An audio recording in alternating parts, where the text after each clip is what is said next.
پانی سادہ رکھیے گا.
کہ یہ جس گھر میں پڑھی جائے وہاں سے شیطان بھاگ جاتا ہے. اس کا یہ مطلب نہیں ہے کہ پورا قرآن چھوڑ کر روزانہ سورہ بقرہ ہی پڑھتے رہیں، ہرگز یہ مطلب نہیں ہے. بلکہ جب ترتیب سے قرآن پڑھیں گے تو سورہ بقرہ بھی ہے، پھر سورہ آل عمران، سورہ نساء، ترتیب سے پڑھتے رہیں. اگر روزانہ ایک پارہ بھی پڑھیں گے تو مہینے میں ایک دفعہ سورہ بقرہ کی تلاوت آ جائے گی. دو پارے پڑھیں گے تو 15 دن میں قرآن مکمل ہو جائے گا. 3 پارے پڑھیں 10 دن میں مکمل ہو جائے گا. بعض لوگ کچھ صورتوں کی فضیلت سن کر کے اور شارٹ کٹ اپناتے ہیں، بس ان صورتوں کو پڑھتے رہیں گے. صبح کے وقت فلاں صورت، رات کے وقت فلاں صورت، ایسی بات نہیں ہے، بلکہ ایک ترتیب سے قرآن پڑھنا چاہیے۔ تو اس میں سورۃ البقرہ بھی جب پڑھی جائے گی تو اس کی بڑی فضیلت ہے۔ جامع ترمذی، سنن نسائی، ابن ماجہ کی حدیث ہے کہ رسول اللہ صلی اللہ علیہ وسلم نے ایک قافلہ روانہ کیا تو آپ نے ارشاد فرمایا کہ ان میں سب سے زیادہ قرآن پڑھنے والا کون شخص ہے؟ تو ایک شخص جو عمر میں سب سے چھوٹا تھا، کم عمر تھا، بچہ تھا، وہ حاضر ہوا کہ مجھے قرآن زیادہ یاد ہے۔ آپ نے پوچھا کہ تمہارے پاس قرآن کی کون کون سی صورتیں ہیں جو تم زبانی پڑھ سکتے ہو؟ اس نے صورتیں گنائی، فلاں فلاں، یہاں تک کہ سورۃ البقرہ کا نام لیا۔ تو آپ نے فرمایا سورۃ البقرہ بھی تم کو یاد ہے؟ اس نے کہا جی ہاں۔ فرمایا تم امام ہو، تم قبیلے کے امام اور امیر ہو۔ بڑی فضیلت ہے سورۃ البقرہ کی۔ علماء نے لکھا ہے کہ سورۃ البقرہ چونکہ مدنی صورت ہے، احکامات اور مسائل پر مشتمل ہے، بہت ساری اس میں جو ہے تفصیل موجود ہے احکامات کی، نماز، روزہ، حج، زکوٰۃ اور اسی طریقے سے دیگر تمام احکامات کی تفصیل آئے گی۔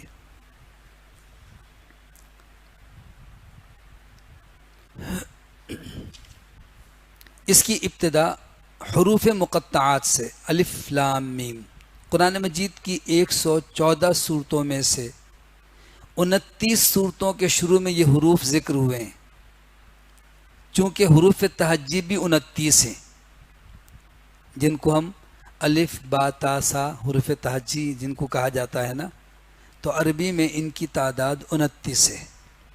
اور بعض کہتے ہیں الف اور حمزہ ایک ہی ہے تو 28 ہے، لیکن چونکہ حمزہ جو ہے وہ متحرک ہوتا ہے اس کو حمزہ کہتے ہیں۔ تو 29 صورتوں کے شروع میں یہ حروف ذکر ہوئے ہیں۔ پھر جو حروف ذکر ہوئے ہیں وہ کل ایک جگہ جمع کیے جائیں مقررات کو حذف کر کے تو وہ 14 بنتے ہیں، یعنی آدھے حروف ذکر ہوئے ہیں۔ حروف تہجی کے آدھے حروف ان صورتوں کے شروع میں مقطعات کے طور پر ذکر ہوئے ہیں۔ پھر حروف کی جتنی قسمیں ہیں ان تمام صفات اور مخارج کے اعتبار سے آدھے آدھے حروف ان حروف مقطعات میں ذکر ہوئے ہیں۔ مختصراً یہ کہ قرآن مجید تو معجزہ ہے ہی، قرآن مجید کی صورتوں کے شروع میں جو حروف مقطعات ذکر ہوئے ہیں یہ بذات خود ایک بڑا معجزہ ہے۔ سن کر پڑھ کر انسان کی عقل دنگ رہ جاتی ہے۔ یہ کسی انسان کی مہارت کا اس میں کوئی عمل دخل نہیں ہے کہ رسول اللہ صلی اللہ علیہ وسلم نے معاذ اللہ خود بنائے ہوں، بلکہ یہ اللہ کا کلام ہے۔ جتنا انسان غور کرتا ہے اس قدر اس کی حیرانگی بڑھتی جاتی ہے۔ لیکن ان سب کے باوجود ان حروف کا معنی اور ان حروف کا مطلب اللہ کے سوا کوئی نہیں جانتا۔ ایک راز ہے اللہ اس کے رسول صلی اللہ علیہ وسلم کے درمیان۔ بس ہمیں پڑھنے اور اس پر ایمان لانے کا حکم ہے۔ متشابہات میں سے یہ حروف بھی ہیں، کیا معنی ہے اللہ بہتر جانتا ہے، لیکن ثواب سے خالی نہیں ہے۔ آپ نے فرمایا میں یہ نہیں کہتا کہ الف لام میم ایک حرف ہے، بلکہ الف ایک حرف ہے، لام ایک حرف ہے، میم ایک حرف ہے، اور الف لام میم گویا کہ 3 حروف پر 30 نیکی مل گئی۔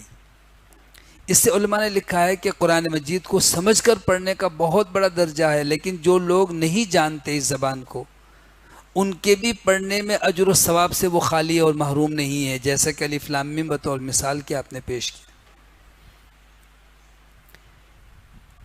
ان کے ذکر کی کیا حکمتیں ہیں؟ مفسرین نے لکھا ہے کہ ایک تو یہ کہ جو لوگ کلام اللہ کو، اللہ کا کلام ماننے کے لیے تیار نہیں، کہتے ہیں بشر کا، انسان کا، نبی صلی اللہ علیہ وسلم نے خود بنایا، کسی نے ان کو سکھایا اور یہ لے آئے، تو قرآن مجید نے بارہا انہیں دعوت دی کہ آؤ پھر ایسا کلام تم بھی بنا کے لے آؤ نا۔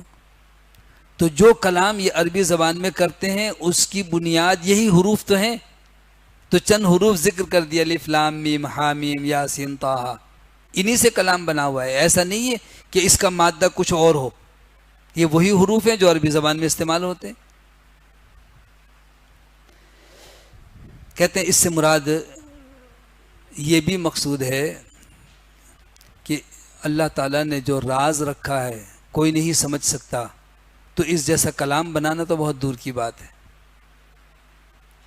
سمجھنے سے قاصر ہے انسان. قیامت تک کوئی نہیں کہہ سکتا کہ میں نے ان حروف کا مدعا اور مقصد سمجھ لیا ہے، یہ معنی ہے، کچھ نہیں. اللہ بہتر جانتا ہے. ذالک الکتاب لا ریب فیہ، یہ کتاب ہے جس میں کوئی شک نہیں ہے، یعنی اس کے منزل من اللہ ہونے میں. واقعی اللہ کا کلام ہے، جیسا کہ کل ہم نے قرآن پر ایمان کے حوالے سے بات کی تھی کہ حرف بحرف اللہ کی طرف سے نازل شدہ ہے. کوئی ایک حرف بھی اس میں کمی بیشی نہ کر سکا ہے، نہ کر سکے گا. کرنے والے پکڑے جائیں گے. اور اللہ تعالیٰ نے اتنا محفوظ اور مضبوط نظام رکھا ہے، دنیا کے کسی ملک سے شائع ہونے والا نسخہ کسی دور میں ہو، سب کے اندر ایک یکسانیت ہے، اور لاکھوں حافظ قرآن موجود ہیں. تو ذالک الکتاب، وہ یہ کتاب، لا ریب فیہ، اس میں کوئی شک نہیں ہے، یہ اللہ کا کلام ہے، منزل من اللہ ہے. ہدی للمتقین، ہدایت کا باعث ہے متقین کے لیے. یہاں پر قرآن مجید کا یہ جو ابتدائی حصہ ہے، سورۃ الفاتحہ کے جواب میں یہ قرآن نازل ہوا. گویا کہ سورۃ الفاتحہ میں ہم نے اللہ سے درخواست کی اہدنا الصراط المستقیم، اے اللہ ہمیں سیدھے رستے کی ہدایت عطا فرما، صراط مستقیم ہمیں اے اللہ عطا فرما. تو اللہ نے فرمایا ہدایت چاہیے تو یہ قرآن مجید ہے، یہ ہے ہدایت. اور پھر ہدایت کے لیے اس شخص کے اندر ایک خوبی ہونی چاہیے، ایک تڑپ ہونی چاہیے، ایک جستجو ہونی چاہیے، اس کے اندر تقوی ہونا چاہیے. قرآن مجید میں اللہ تعالیٰ نے ہدایت کے لیے دو طرح سے نظریہ پیش فرمایا. ایک تو فرمایا کہ ہدی للناس، یہ قرآن تمام انسانیت کے لیے ہدایت کا باعث ہے. اور یہاں ہم پڑھ رہے ہیں ہدی للمتقین، کہ یہ متقی پرہیزگار لوگوں کے لیے ہدایت ہے. شاہ ولی اللہ محدث دہلوی رحمۃ اللہ علیہ فرماتے ہیں اس کی مثال یوں سمجھ لو کہ جیسے سورج پوری زمین کو، پوری دنیا کو روشن کرنے والا ہے، لیکن اگر کوئی شخص یہ کہے کہ سورج جاگتے ہوئے اور بینائی والے شخص کے لیے روشنی کا انتظام کرتا ہے تو یہ بھی غلط نہیں ہے. جو سویا ہوا اس کے لیے تو اندھیرا ہے، جو آنکھوں سے معذور ہے اس کے لیے تو اندھیرا ہے. سورج کی تپش تو محسوس ہو سکتی ہے، روشنی تو نہیں پتہ چلے گی نا. روشنی کسے ملے گی؟ جس کی آنکھوں میں بینائی ہو، وہ کہے گا ہاں روشنی ہے. تو ایسے ہی قرآن ہدایت دینے کا ذریعہ ہے سب کے لیے، لیکن ہدایت ان کو مل نہیں سکتی، ہدایت دکھائی نہیں دیتی، ہدایت وہ اخذ نہیں کر سکتے جب تک کہ ان کے اندر ہدایت اخذ کرنے کی صلاحیت یعنی تقویٰ نہ ہو. ہدی للمتقین، تو یہ ہدایت دینے والی کتاب ہے. ہدن کے معنی تو ہدایت دینا، مصدر ہے یہ، مبالغتاً یعنی سراپا ہدایت ہے. یہ ہدایت کے لیے کہانیوں کی، ہدایت کے لیے تاریخ کی، اور ہدایت کے لیے لوگوں کے اقوال کی ضرورت نہیں ہے. سب کچھ اس میں موجود ہے. یہ ہے اصل ہدایت. لوگ قرآن کو چھوڑ کر اور نہ معلوم کس قدر جد و جہد کرتے ہیں کہ یہ ہدایت مل جائے، اس کے لیے مختلف طریقے آزماتے ہیں، لیکن جہاں سے ہدایت مل سکتی ہے اس کی طرف رجوع نہیں کرتے. تو بڑی سعادت کی بات ہے کہ قرآن مجید کو ترجمے کے ساتھ پڑھیں اور سمجھیں، ہدایت کی راہیں کھلتی چلی جائیں گی. اس سلسلے میں صحیح بخاری کی ایک حدیث کو پیش نظر رکھیں کہ رسول اللہ صلی اللہ علیہ وسلم نے فرمایا کہ جو علم اور جو ہدایت میں لے کر آیا ہوں اس کی مثال آسمان سے بارش کی طرح، نازل ہونے والے پانی کی طرح ہے. جب بارش برستی ہے تو زمین پوری گیلی ہو جاتی ہے نا، جہاں جہاں بارش ہوتی ہے، لیکن زمین کی قسمیں الگ الگ ہیں. زمین کا ایک حصہ تو وہ ہے کہ وہ پانی کو جذب کرتی ہے اور ہریالی اگاتی ہے، سبزہ اگتا ہے، پودے اگتے ہیں، پھل پھول اناج غلہ اس پہ پیدا ہوتا ہے. یہ زرخیز اور انتہائی قیمتی زمین کہلاتی ہے. فرمایا دوسری قسم زمین کی وہ ہے کہ جہاں بارش کا پانی رک جاتا ہے، تالاب ہے، گھڑے ہیں، مختلف جگہوں پر حوض ہیں، پانی ٹھہرتا ہے، بارش کے بعد بھی آثار نظر آتے ہیں، بارش ہوئی تھی دیکھو پانی رکا ہوا ہے، انسان بھی فائدہ اٹھاتے ہیں، چرند پرند اور چوپائے بھی اس سے فائدہ اٹھاتے ہیں. یہ دوسری قسم کی زمین ہے. اور فرمایا تیسری قسم کی ایک زمین وہ بھی ہے کہ جب بارش ہوتی ہے تو بظاہر زمین گیلی ضرور ہوتی ہے، لیکن وہ پتھریلی زمین ہے، ریگستان ہے، ایسی سخت زمین ہے کہ نہ تو وہ پانی کو جذب کر کے وہاں سے کوئی چیز اگتی ہے اور نہ پانی ٹھہرتا ہے، پانی بھی بہہ جاتا ہے. انسانوں کی بھی تین قسمیں ہیں. قرآن ہدایت کا باعث ضرور ہے، لیکن جو لوگ سنتے ہی نہیں، سنی انسنی کر دیتے ہیں، پڑھتے ہی نہیں، تو ہدایت کہاں سے ملے گی؟ اس زمین کے مانند جیسے پہاڑ پہ بارش نازل ہوئی، سارا پانی بہہ گیا، یا ریگستان میں سارا پانی تہ میں زمین میں چلا گیا. کچھ لوگ ہیں جو پڑھتے ہیں، سنتے ہیں، سمجھتے ہیں، بحث مباحثے کرتے ہیں، پروفیسر اور اسکالرز کہلاتے ہیں، لیکن عمل نہیں کرتے. خود ان کا عمل دیکھیں تو قرآن کے خلاف ہے، باتیں دیکھیں تو بڑی عظیم ہے. تو فرمایا یہ اس زمین کی مثال ہے جہاں پانی تو رک جاتا ہے، لوگ فائدے اٹھا رہے ہیں، لیکن اس زمین میں کچھ نہیں اگتا. اور بہترین قسم وہ پہلی والی زمین، بہترین قسم لوگوں کی وہ ہے کہ جب بارش نازل ہوتی ہے زمین پانی کو جذب کرتی اور وہاں پر اگتا ہے، فصل اگتی ہے، پودے اگتے ہیں، پھل لگتے ہیں، اناج غلہ اگتا ہے. تو اللہ سے دعا ہے کہ قرآن مجید کو سننے، سمجھنے اور یاد رکھنے اور اس کے ذریعے سے فائدہ حاصل کرنے والی پہلی زمین جیسی اللہ تعالی ہمیں بھی صلاحیت عطا فرما. تو اس کے لیے ایک صفت تقوی ہے، اللہ سے ڈرنے کی ضرورت ہے. تقوی بھی ایک بڑا وسیع موضوع ہے جس کا لفظی معنی ہے بچنا. متقی کا مطلب ہے جو ڈرنے والا، بچنے والا. یعنی کس چیز سے؟ اللہ کے منع کردہ کاموں سے، حرام کاموں سے، نافرمانی کے کاموں سے ڈرتا ہے، بچتا ہے. اسی لیے تقوی کا معنی یہ نہیں ہے جو بہت زیادہ عبادت کرتا ہو، بلکہ آپ نے فرمایا کہ سب سے بڑا متقی عبادت گزار وہ ہے جو حرام سے بچتا ہے. حرام جس سے اللہ نے روکا ہے، رسول اللہ صلی اللہ علیہ وسلم نے منع کیا ہے. تو قرآن مجید کی یہ مختصر سی پہلی آیت ہے، تعارف ہے قرآن کا کہ یہ وہ کتاب ہے ایک تو جس میں کوئی شک نہیں ہے، اللہ کی طرف سے نازل شدہ ہے، اور یہ ہدایت کا باعث ہے تمام لوگوں کے لیے، بالخصوص جن میں تقوی پرہیزگاری ہے، اللہ سے ڈرتے رہتے ہیں. یہ کون لوگ ہیں؟ صرف متقی کہنے سے شاید بات سمجھ میں نہ آئے، تو متقی کے کچھ اوصاف اللہ نے واضح کر دیے. نمبر 1 تو فرمایا کہ وہ لوگ ہیں متقی پرہیزگار لوگ کہ الذین یؤمنون بالغیب، جو غیب پر ایمان لاتے ہیں، یعنی جن چیزوں کو آنکھوں سے دیکھا نہیں ہے اللہ پر ایمان لاتے ہیں، فرشتوں پر ایمان لاتے ہیں، جنت جہنم پر ایمان لاتے ہیں، کرامن کاتبین ہمارے کندھوں پر بیٹھے ہوئے لکھ رہے ہیں، ہم اس پر ایمان لاتے ہیں. اسی طرح سے آخرت، قبر کے مناظر، سب جو چیزیں ہماری بظاہر آنکھوں سے ہم دیکھ نہیں سکتے اور کسی نے جا کر واپس آ کے ہمیں اطلاع نہیں دی کہ واقعی قبر میں یہ ہوتا ہے، جنت جہنم کے یہ مناظر ہیں، یہ عذاب اور سزا جزا ہے. یؤمنون بالغیب، یہ لوگ ہیں الذین یقیمون الصلاۃ. پہلے تو فرمایا کہ وہ لوگ ہیں جو نماز قائم کرتے ہیں. متقی وہ لوگ ہیں جو اللہ تعالیٰ کے احکامات میں سے سب سے اہم حکم ایمان لانے کے بعد اقامت صلاۃ ہے.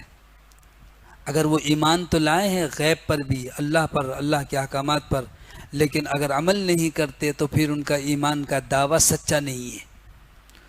تو فرمایا وہ لوگ ہیں متقی جو غیب پر ایمان لانے کے بعد اعمال میں سب سے اہم عمل ہے نماز قائم کرتے ہیں. قرآن مجید میں نماز کے پڑھنے کا حکم نہیں ہے. جب بھی اللہ نے نماز کا حکم دیا تو فرمایا کہ اقیم الصلاۃ، نماز قائم کرو.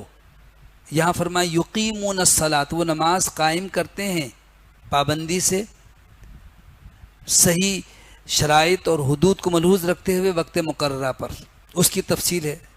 یعنی نماز جیسے عمل میں اگر تھوڑی سی کوتاہی کی جائے تو صحیح بخاری کی ایک حدیث ہے، مشہور صحابی ہیں حذیفہ بن یمان رضی اللہ تعالی عنہ، انہوں نے اپنے ساتھ نماز پڑھتے ہوئے ایک شخص کو دیکھا تو اس سے پوچھنے لگے کہ تم کب سے ایسی نماز پڑھتے ہو؟ اس نے کہا 40 سال سے۔ تو ظاہر ہے کہ کم از کم 50 یا کم و بیش عمر رہی ہوگی، 8-10 سال تو اس کے بچپنے کے گزر گئے، 40 سال سے نماز پڑھ رہا ہے۔ لیکن سیدنا حذیفہ کہتے ہیں کہ تم نے نماز پڑھی نہیں ہے، اگر ایسی نماز پڑھتے رہو گے تو محمد صلی اللہ علیہ وسلم کے دین پر تمہاری موت نہیں آئے گی۔ معلوم کیا ہوا کہ نماز محض ایک رسم نہیں ہے کہ بس کسی طرح سے خانہ پوری کے لیے گئے تو ہیں، اٹھک بیٹھک تو کی ہے، بلکہ اس کو سیکھنے کی ضرورت ہے۔ دنیا کا کوئی بھی کام ایسا نہیں ہے کہ آپ بغیر سیکھے جائیں اور کہیں کہ جی مجھے بھی اس میں بھرتی کر لیں، میں کر لوں گا۔ کوئی ایک کام تو بتائیں نا، نہیں کر سکتے آپ، چاہے وہ ڈرائیونگ ہو، چاہے وہ الیکٹریشین ہو، کوئی بھی کام ہو، پہلے آپ سیکھتے ہیں، مہارت حاصل کرتے ہیں، پھر کہتے ہیں میں یہ کام کر سکتا ہوں۔ ایک نماز ہی ایسا عمل ہے کہ کبھی ہم نے بچپن میں دعائیں پڑھی بس، اس کے بعد کسی سے نہ سیکھتے ہیں نہ پوچھتے ہیں کہ میں نماز میں رفع دین صحیح کرتا ہوں، میں ہاتھ صحیح باندھتا ہوں، رکوع میں میری پیٹھ صحیح ہوتی ہے، میرے قیام کی حالت میں میرے پیر کا رخ قبلے کی جانب ہے، میں نماز میں جو دعائیں پڑھتا ہوں تلفظ صحیح ہے، الفاظ صحیح ہے، اس کے معنی میں کوئی فرق تو نہیں آ جائے گا میں کیا پڑھ رہا ہوں، میں سجدہ کیسے کرتا ہوں، کس طرح سے میری نماز ہے۔ نماز کو قائم کرنے کا معنی یہ ہے، ان تمام چیزوں پر توجہ کی ضرورت ہے۔ الذین یقیمون الصلاۃ، نماز قائم کرتے ہیں، ہے نا، ایمان بالغیب کے بعد الذین یؤمنون بالغیب ویقیمون الصلاۃ ومما رزقناہم ینفقون، اور جو کچھ ہم نے دیا اس میں سے وہ خرچ کرتے ہیں۔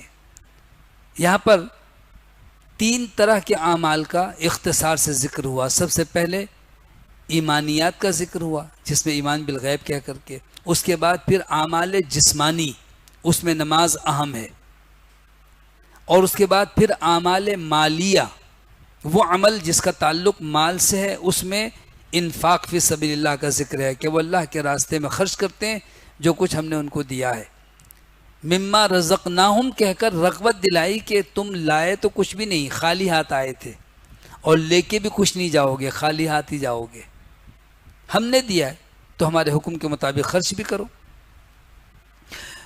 والذین یؤمنون بما انزل الیک، اور اے محبوب صلی اللہ علیہ وسلم، متقی وہ لوگ ہیں جو آپ پر نازل شدہ وحی پر ایمان لاتے ہیں۔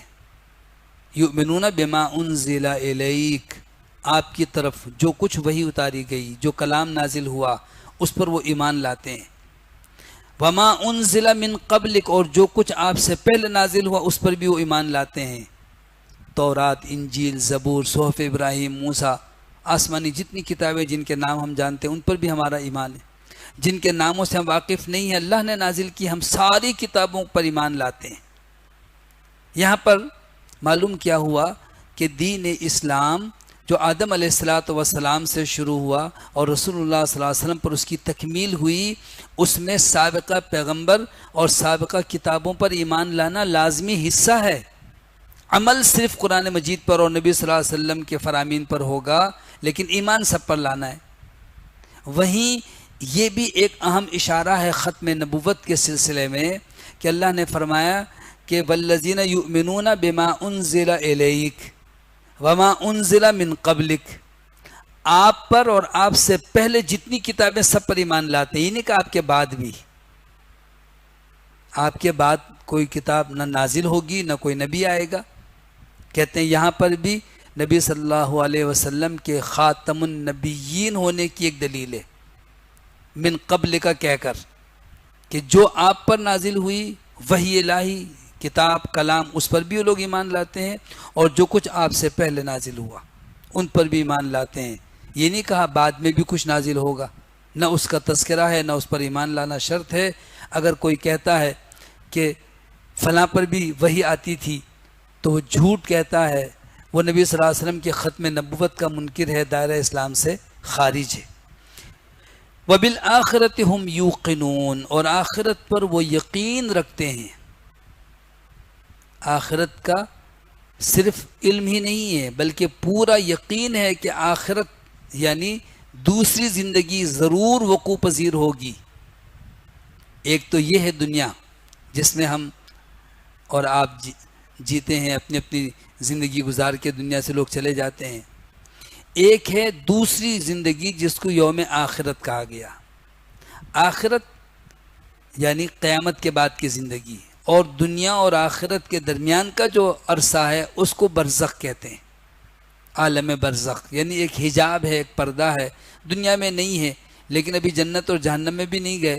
جزا اور سزا کا کچھ سلسلہ شروع ہو جاتا ہے عالم برزخ میں. یہ ہے متقین کی صفتیں. متقی صرف زبان سے کہہ دینے سے نہیں بلکہ وہ ان خوبیوں سے متصف ہوتے ہیں. اولئک علی ھدی من ربہم، یہ لوگ ہیں اپنے رب کی طرف سے ہدایت پر. علماء کہتے ہیں کہ اللہ تعالیٰ نے یہ نہیں کہا کہ ان کے پاس ہدایت ہے، بلکہ گویا کہ ہدایت پر ہیں، یہ بھرپور ہدایت ان کے اختیار میں، اور ہدایت ان کو میسر آ گئی ہے، ہدایت پر ہیں یہ. وَأُولَٰئِكَ هُمُ الْمُفْلِحُونَ، اور یہ لوگ فلاح پانے والے کامیاب لوگ ہیں. یہ اہدنا الصراط المستقیم سے اللہ سے درخواست کی ہدایت عطا فرما، تو اللہ نے ہدایت کے لیے قرآن بھی اتارا اور ہدایت اختیار کرنے والوں کی خوبیاں بھی بتائیں کہ ہدایت یافتہ لوگ کون ہوتے ہیں، جن کے یہ اوصاف ہیں، جن کی یہ خوبیاں ہیں.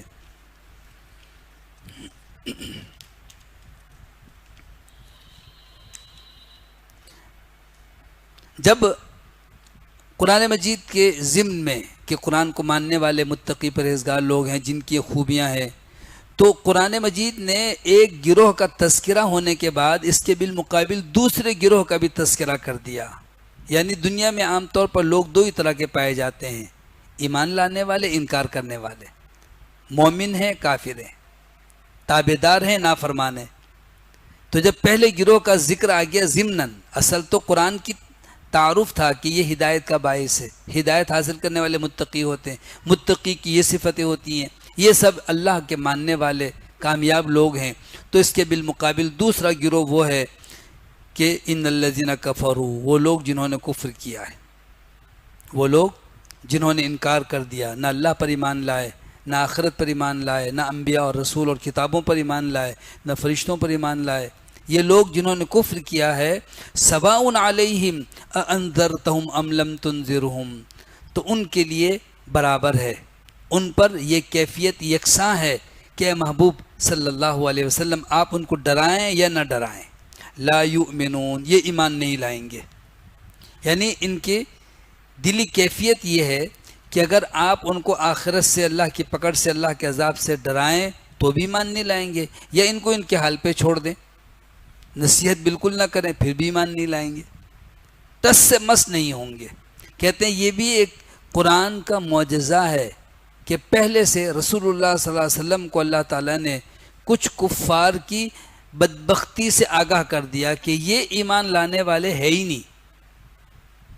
جنہوں نے کفر کیا، انکار کیا، چونکہ رسول اللہ صلی اللہ علیہ وسلم بڑے بےتاب رہتے تھے کہ ایمان کیوں نہیں لاتے، اللہ نے فرمایا فَلَعَلَّكَ بَاخِعٌ نَفْسَكَ أَلَّا يَكُونُوا مُؤْمِنِينَ، کیا یہ لوگ ایمان نہیں لاتے، اس چیز پر آپ اپنے آپ کو گھلا دیں گے، افسوس کرتے کرتے آپ اپنے آپ کو ہلاک کر دیں گے. یہ ایمان لانے والے نہیں ہیں. یہاں پر جن کفار کا تذکرہ ہے یہ وہی ہیں کفار مکہ، مشرکین مکہ، جنہوں نے جنگیں کیں، لڑائیاں کیں، اور رسول اللہ صلی اللہ علیہ وسلم اور مسلمانوں کو مجبور کر دیا مکہ چھوڑنے پر، اور پھر بھی ان سے جو ہے چین سکون سے رہنے نہیں دیا. تو اللہ نے فرمایا ہے کہ ان لوگوں کے دلوں میں دراصل اللہ کی طرف سے ہدایت کے لیے دروازے ہی بند کر دیے گئے ہیں. ختم اللہ علی قلوبہم، ان کے دلوں پر اللہ نے مہر لگا دی. مہر کا معنی یہ ہوتا ہے کہ جب کوئی مضمون لکھ کر کے لفافہ بند کر کے اور اوپر مہر لگاتے ہیں، سیل پیک کر دیتے ہیں، اب اس میں کوئی چیز داخل نہیں ہو سکتی. تو اسی طریقے سے ان کے دلوں میں کفر بھر گیا ہے، انکار بھر گیا، اور اتنا بھرا کہ پورا دل نفاق سے، کفر سے بھرا ہوا ہے. اب اللہ نے مہر لگا دی ہے، ایمان داخل ہو ہی نہیں سکتا. ختم اللہ علی قلوبہم، اللہ نے ان کے دلوں پر بھی مہر لگا دی، وعلی سمعہم، اور ان کے کانوں پر بھی۔ بظاہر تو کان رکھتے ہیں لیکن حقیقت میں یہ آواز ان کے دلوں تک نہیں پہنچتی، اسی لیے ان اعضاء کے لیے، ان اعضاء کی درستگی کے لیے اللہ سے دعا کرنی چاہیے۔ اللہ نے اعضاء دیے تو سب کو ہیں، لیکن بہت سے لوگ ہیں جو ان اعضاء سے فائدہ نہیں اٹھاتے۔ آنکھیں ہیں لیکن کوئی ادھر دیکھ کر کے چل رہا ہو اور جا کر کسی کھائی میں گر جائے، کسی حادثے کا شکار ہو جائے اور کہے کہ دیکھو جی میرے ساتھ تو بڑا ظلم ہوا، تو لوگ کہیں گے کہ کوئی ظلم نہیں ہوا، تم نے اپنے آپ کو ڈالا ہے۔ اللہ نے آنکھیں دی تھی، تم کو دیکھنا ادھر چاہیے تھا، تم کہاں دیکھ کے چل رہے تھے؟ بالکل اسی طریقے سے اللہ نے عقل عطا فرمائی، اللہ نے کان عطا فرمائے، اللہ نے صلاحیت ہر ایک کو عطا فرمائی ہے۔ تو کافروں کا ذکر ہے کہ ان کے کانوں پر بھی پردے ہیں، مہر لگا دی گئی ہے۔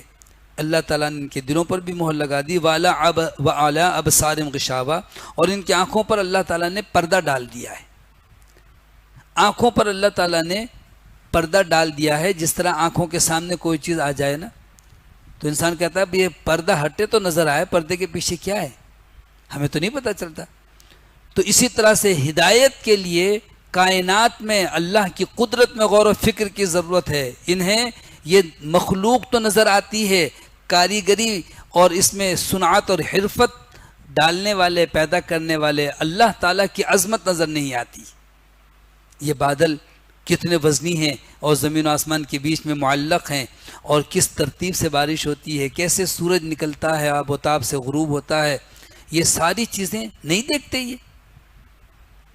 جب دیکھتے ہیں تو کیوں نہیں کہتے کہ واقعی یہ پیدا ہو خود بخود نہیں ہوئی، کوئی ہے جو خالق ہے؟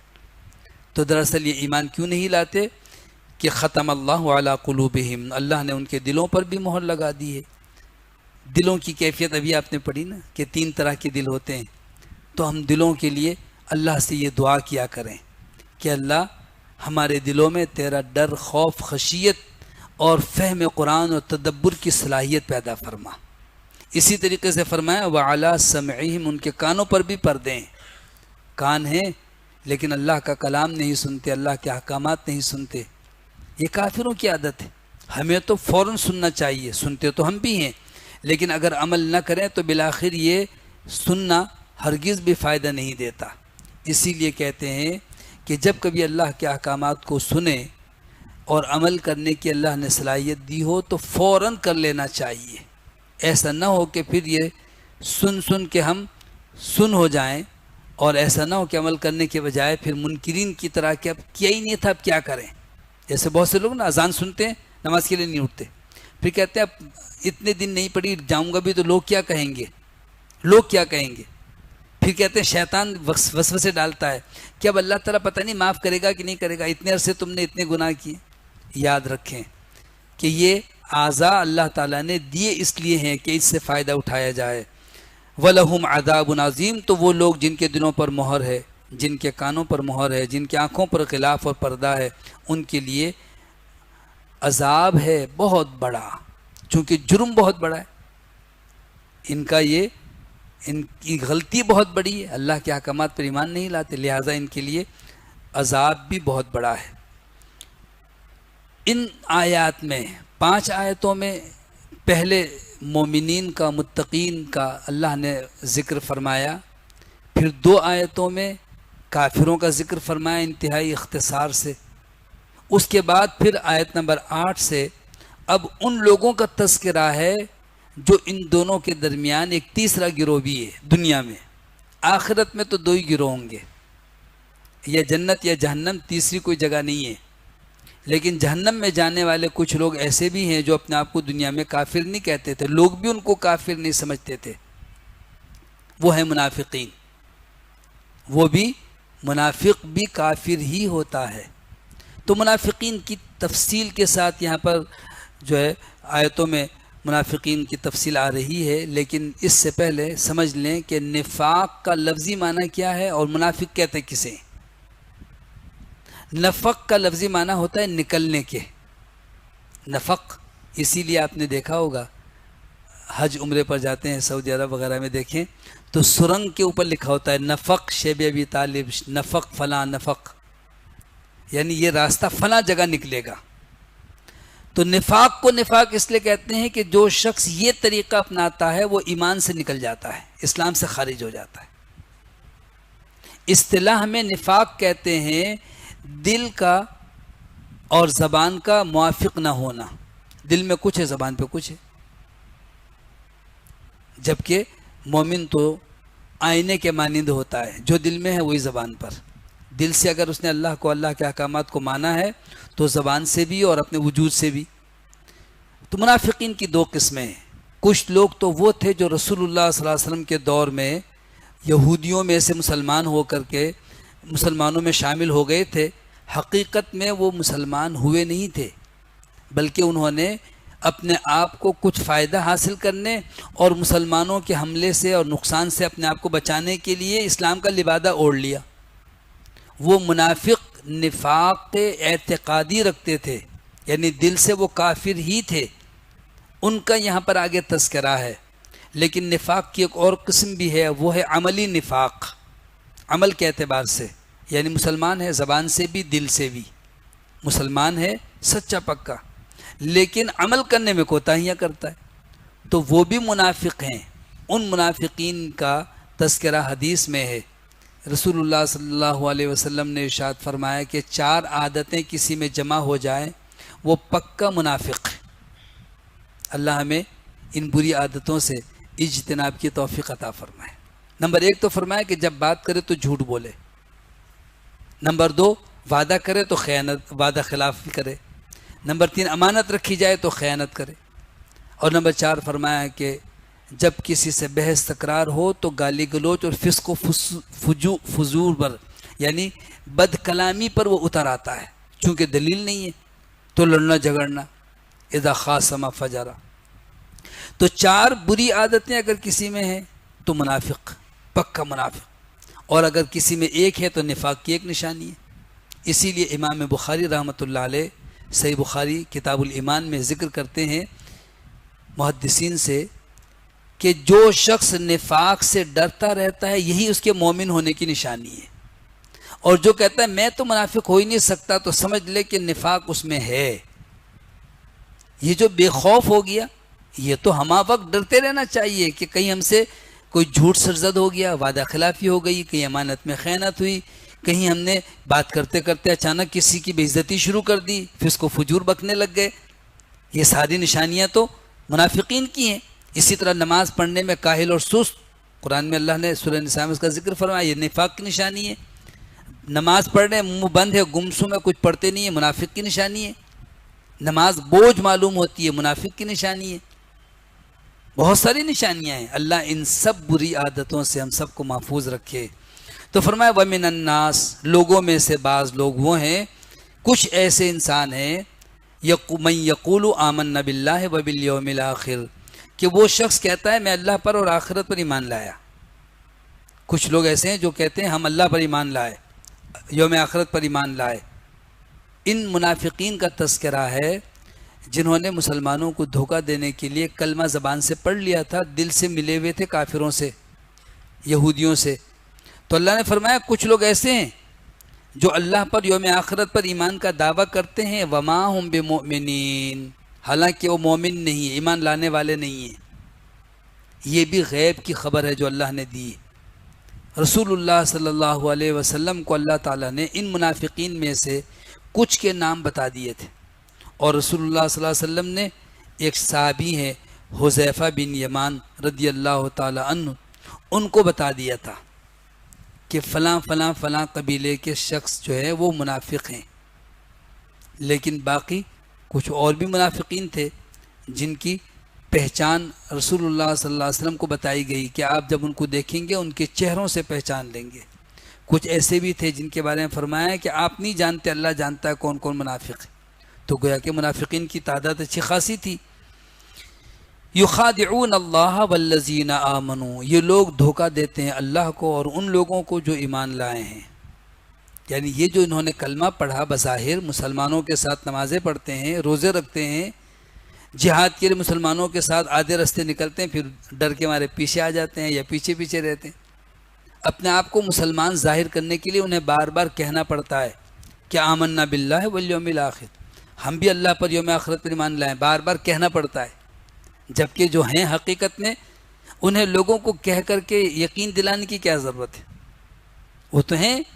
تو منافقین یہ ہیں کہ یخادعون اللہ، اللہ تعالیٰ کو دھوکہ دیتے ہیں، وما والذین آمنوا، اور ایمان والوں کو دھوکہ دے رہے ہیں یہ، وما یخدعون الا انفسہم، حقیقت یہ ہے کہ یہ اپنے آپ کو دھوکہ دے رہے ہیں، وما یشعرون، اور یہ شعور بھی نہیں رکھتے، انہیں اس چیز کا احساس نہیں ہے کہ انہوں نے دل میں کفر چھپایا ہوا ہے اور زبان سے کلمہ پڑھ کے بظاہر مسلمانوں جیسے عمل کر کے کیا اللہ تعالیٰ کو دھوکہ دے سکتے ہیں؟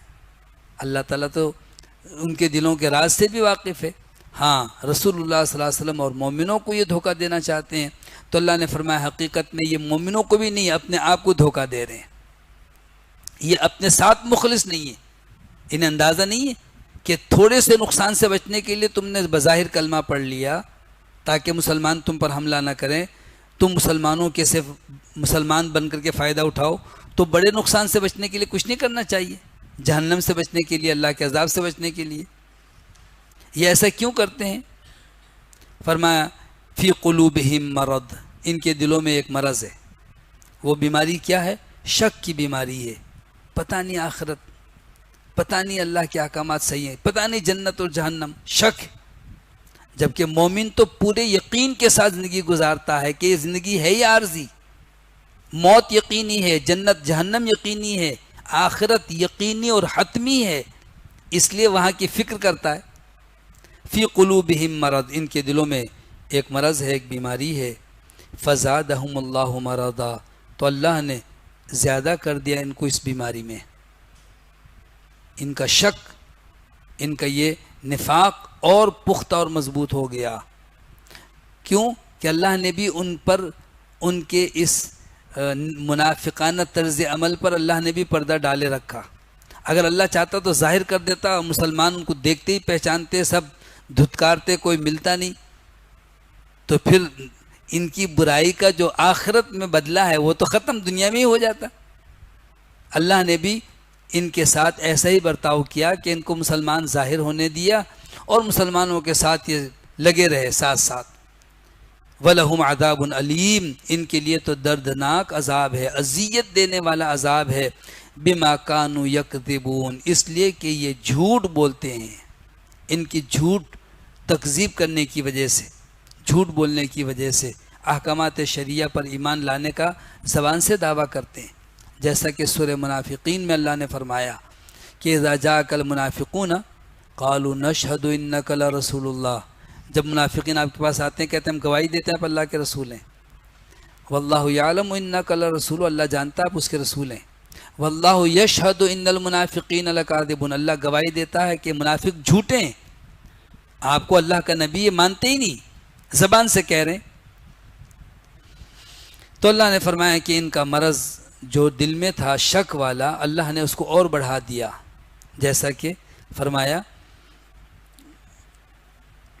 وَأَمَّا الَّذِينَ فِي قُلُوبِهِم مَّرَضٌ فَزَادَتْهُمْ رِجْسًا إِلَىٰ رِجْسِهِمْ، جن کے دلوں میں بیماری تھی تو اللہ نے ان کی ناپاکی میں اور اضافہ کر دیا، جیسے جیسے قرآن نازل ہوتا ایسے ایسے انکار بڑھتا جاتا تو شک بھی بڑھتا جاتا، کفر ان کا اور پختہ ہو جاتا۔ اس سے ایک اہم بات یہ معلوم ہوئی کہ منافقانہ طرز عمل سے ایک مومن کو دور رہنا چاہیے، اس لیے کہ یہ انتہائی خطرناک بیماری ہے کہ جو اس مرض میں مبتلا ہو جائے وہ اپنے ہاتھوں سے اپنے آپ کو تباہی میں ڈالتا ہے، لیکن اسے پتہ نہیں چلتا کہ میں کیا کر رہا ہوں۔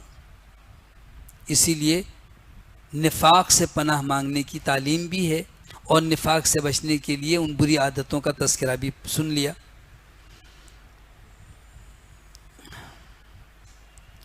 وَإِذَا قِيلَ لَهُمْ لَا تُفْسِدُوا فِي الْأَرْضِ، جب ان سے کہا جاتا ہے کہ تم زمین میں فساد نہ مچاؤ، بگاڑ نہ پیدا کرو، یعنی نافرمانی نہ کرو، انکار نہ کرو، سرکشی مت کرو، اللہ کے احکامات پر عمل کرنے والے بن جاؤ، یہ تو فساد ہے نافرمانی۔ قالو تو وہ منافقین کہتے ہیں انما نحن مصلحون، ہم تو ہیں ہی اصلاح کرنے والے، کہنے لگے ہم نہیں کریں گے تو اصلاح اور کون کرے گا۔ یہ منافقین کا جواب ہوا کرتا تھا کہ جب انہیں اس طرز عمل پر ان کو تنبیہ کی جاتی، نصیحت کی جاتی ہے، تو نصیحت قبول کرنے کے بجائے کہتے کہ ہم کہاں فساد کر رہے ہیں، ہم فساد سے ہمارا کیا تعلق، ہم تو اصلاح کرنے والے لوگ ہیں۔ یعنی منافقین کی آنکھوں میں خود اپنی برائی ان کو نظر نہیں آتی، خود اپنی حرکتیں وہ غلط روش اختیار کرتے ہیں لیکن سمجھ نہیں پاتے۔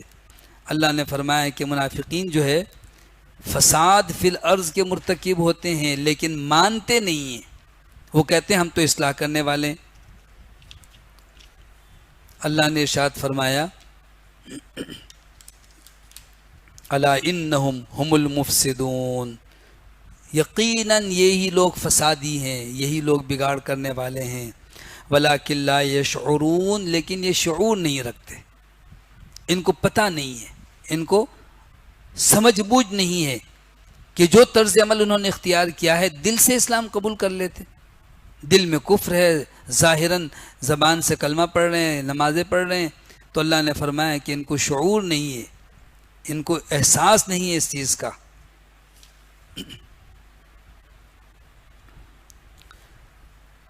وَإِذَا قِيلَ لَهُمْ آمِنُوا كَمَا آمَنَ النَّاسِ، اور جب ان سے کہا جاتا ہے ایسا ایمان لاؤ جیسے اور لوگ ایمان لائیں، یہاں پر اور لوگوں سے مراد صحابہ ہیں، ایسا ایمان لائے تھے کہ پھر کسی نفع و نقصان کی پرواہ نہیں کی۔ ابتداءً ایمان لانے والے لوگ نہ صرف بہت زیادہ مالی اعتبار سے کمزور اور غریب تھے بلکہ غلام تھے، جیسے بلال حبشی، صہیب رومی اور اس طرح سے عمار بن یاسر رضی اللہ عنہم، جنہیں ان کے مالکوں نے بہت مارا، بہت ستایا، بڑے مظالم ڈھائے ان پر، لیکن انہوں نے کہا احد احد، کہہ دیا اللہ ایک ہے تو بس، کوئی دوسرا معبود نہیں ہے۔ ان مورتیوں، مجسموں اور ان بتوں سے لا تعلق ہو گئے تو پھر ان کی کوئی حقیقت ان کو نظر نہیں آتی تھی، بس ایک ہی اللہ ہے، بس اللہ احد۔ تو ان منافقین سے کہا جاتا ہے کہ تم بھی ایسا ایمان لاؤ کما آمن الناس، جیسا کہ لوگ ایمان لائے ہیں۔ قالو تو جواب میں وہ کہتے ہیں انؤمن کما آمن السفہاء، کیا ہم ایسا ایمان لائیں جیسے بیوقوف لوگ ایمان لائیں؟ یعنی سیدھے سچے مخلص مسلمانوں کو وہ بیوقوف کہتے تھے۔ دیکھیں آج بھی یہی طرز عمل ہے کہ ایک شخص دین پر عمل نہیں کرتا لیکن دین پر عمل کرنے والوں کہتے ہیں بیوقوف لوگ ہیں۔ یہ غیر مسلموں کا ذکر نہیں ہے، مسلمانوں کی یہ حالت ہے کہ آپ دیکھیں جو شخص نمازی ہے، دیندار ہے، شریعت کا پابند ہے، کہتے ہیں ان کو کیا پتہ دنیا کا، ان کو بیوقوف سمجھتے ہیں۔ اور جو نماز نہیں پڑھتا لیکن اس سے کہو تم مسلمان نہیں ہو تو لڑنے کے لیے تیار ہو جائے گا، شریعت پر عمل نہیں کرتا لیکن اپنے آپ کو سمجھتا ہے کہ ہم زیادہ پکے مسلمان ہیں۔ کیوں؟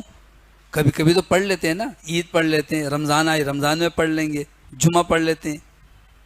تو بات یہ ہے کہ دوسروں کی بہت ساری اچھائیاں نظر میں نہیں آتی، ہماری ایک آدھ ایک اچھائی کی بنیاد پر اپنے آپ کو مسلمان سمجھ بیٹھے۔ تو منافقین بھی یہی کرتے تھے۔ جب ان سے کہا جائے کہ تم ایمان لاؤ جیسے کہ لوگ ایمان لائے ہیں تو کہتے ہیں کہ کیا ہم بیوقوفوں جیسا ایمان لائیں؟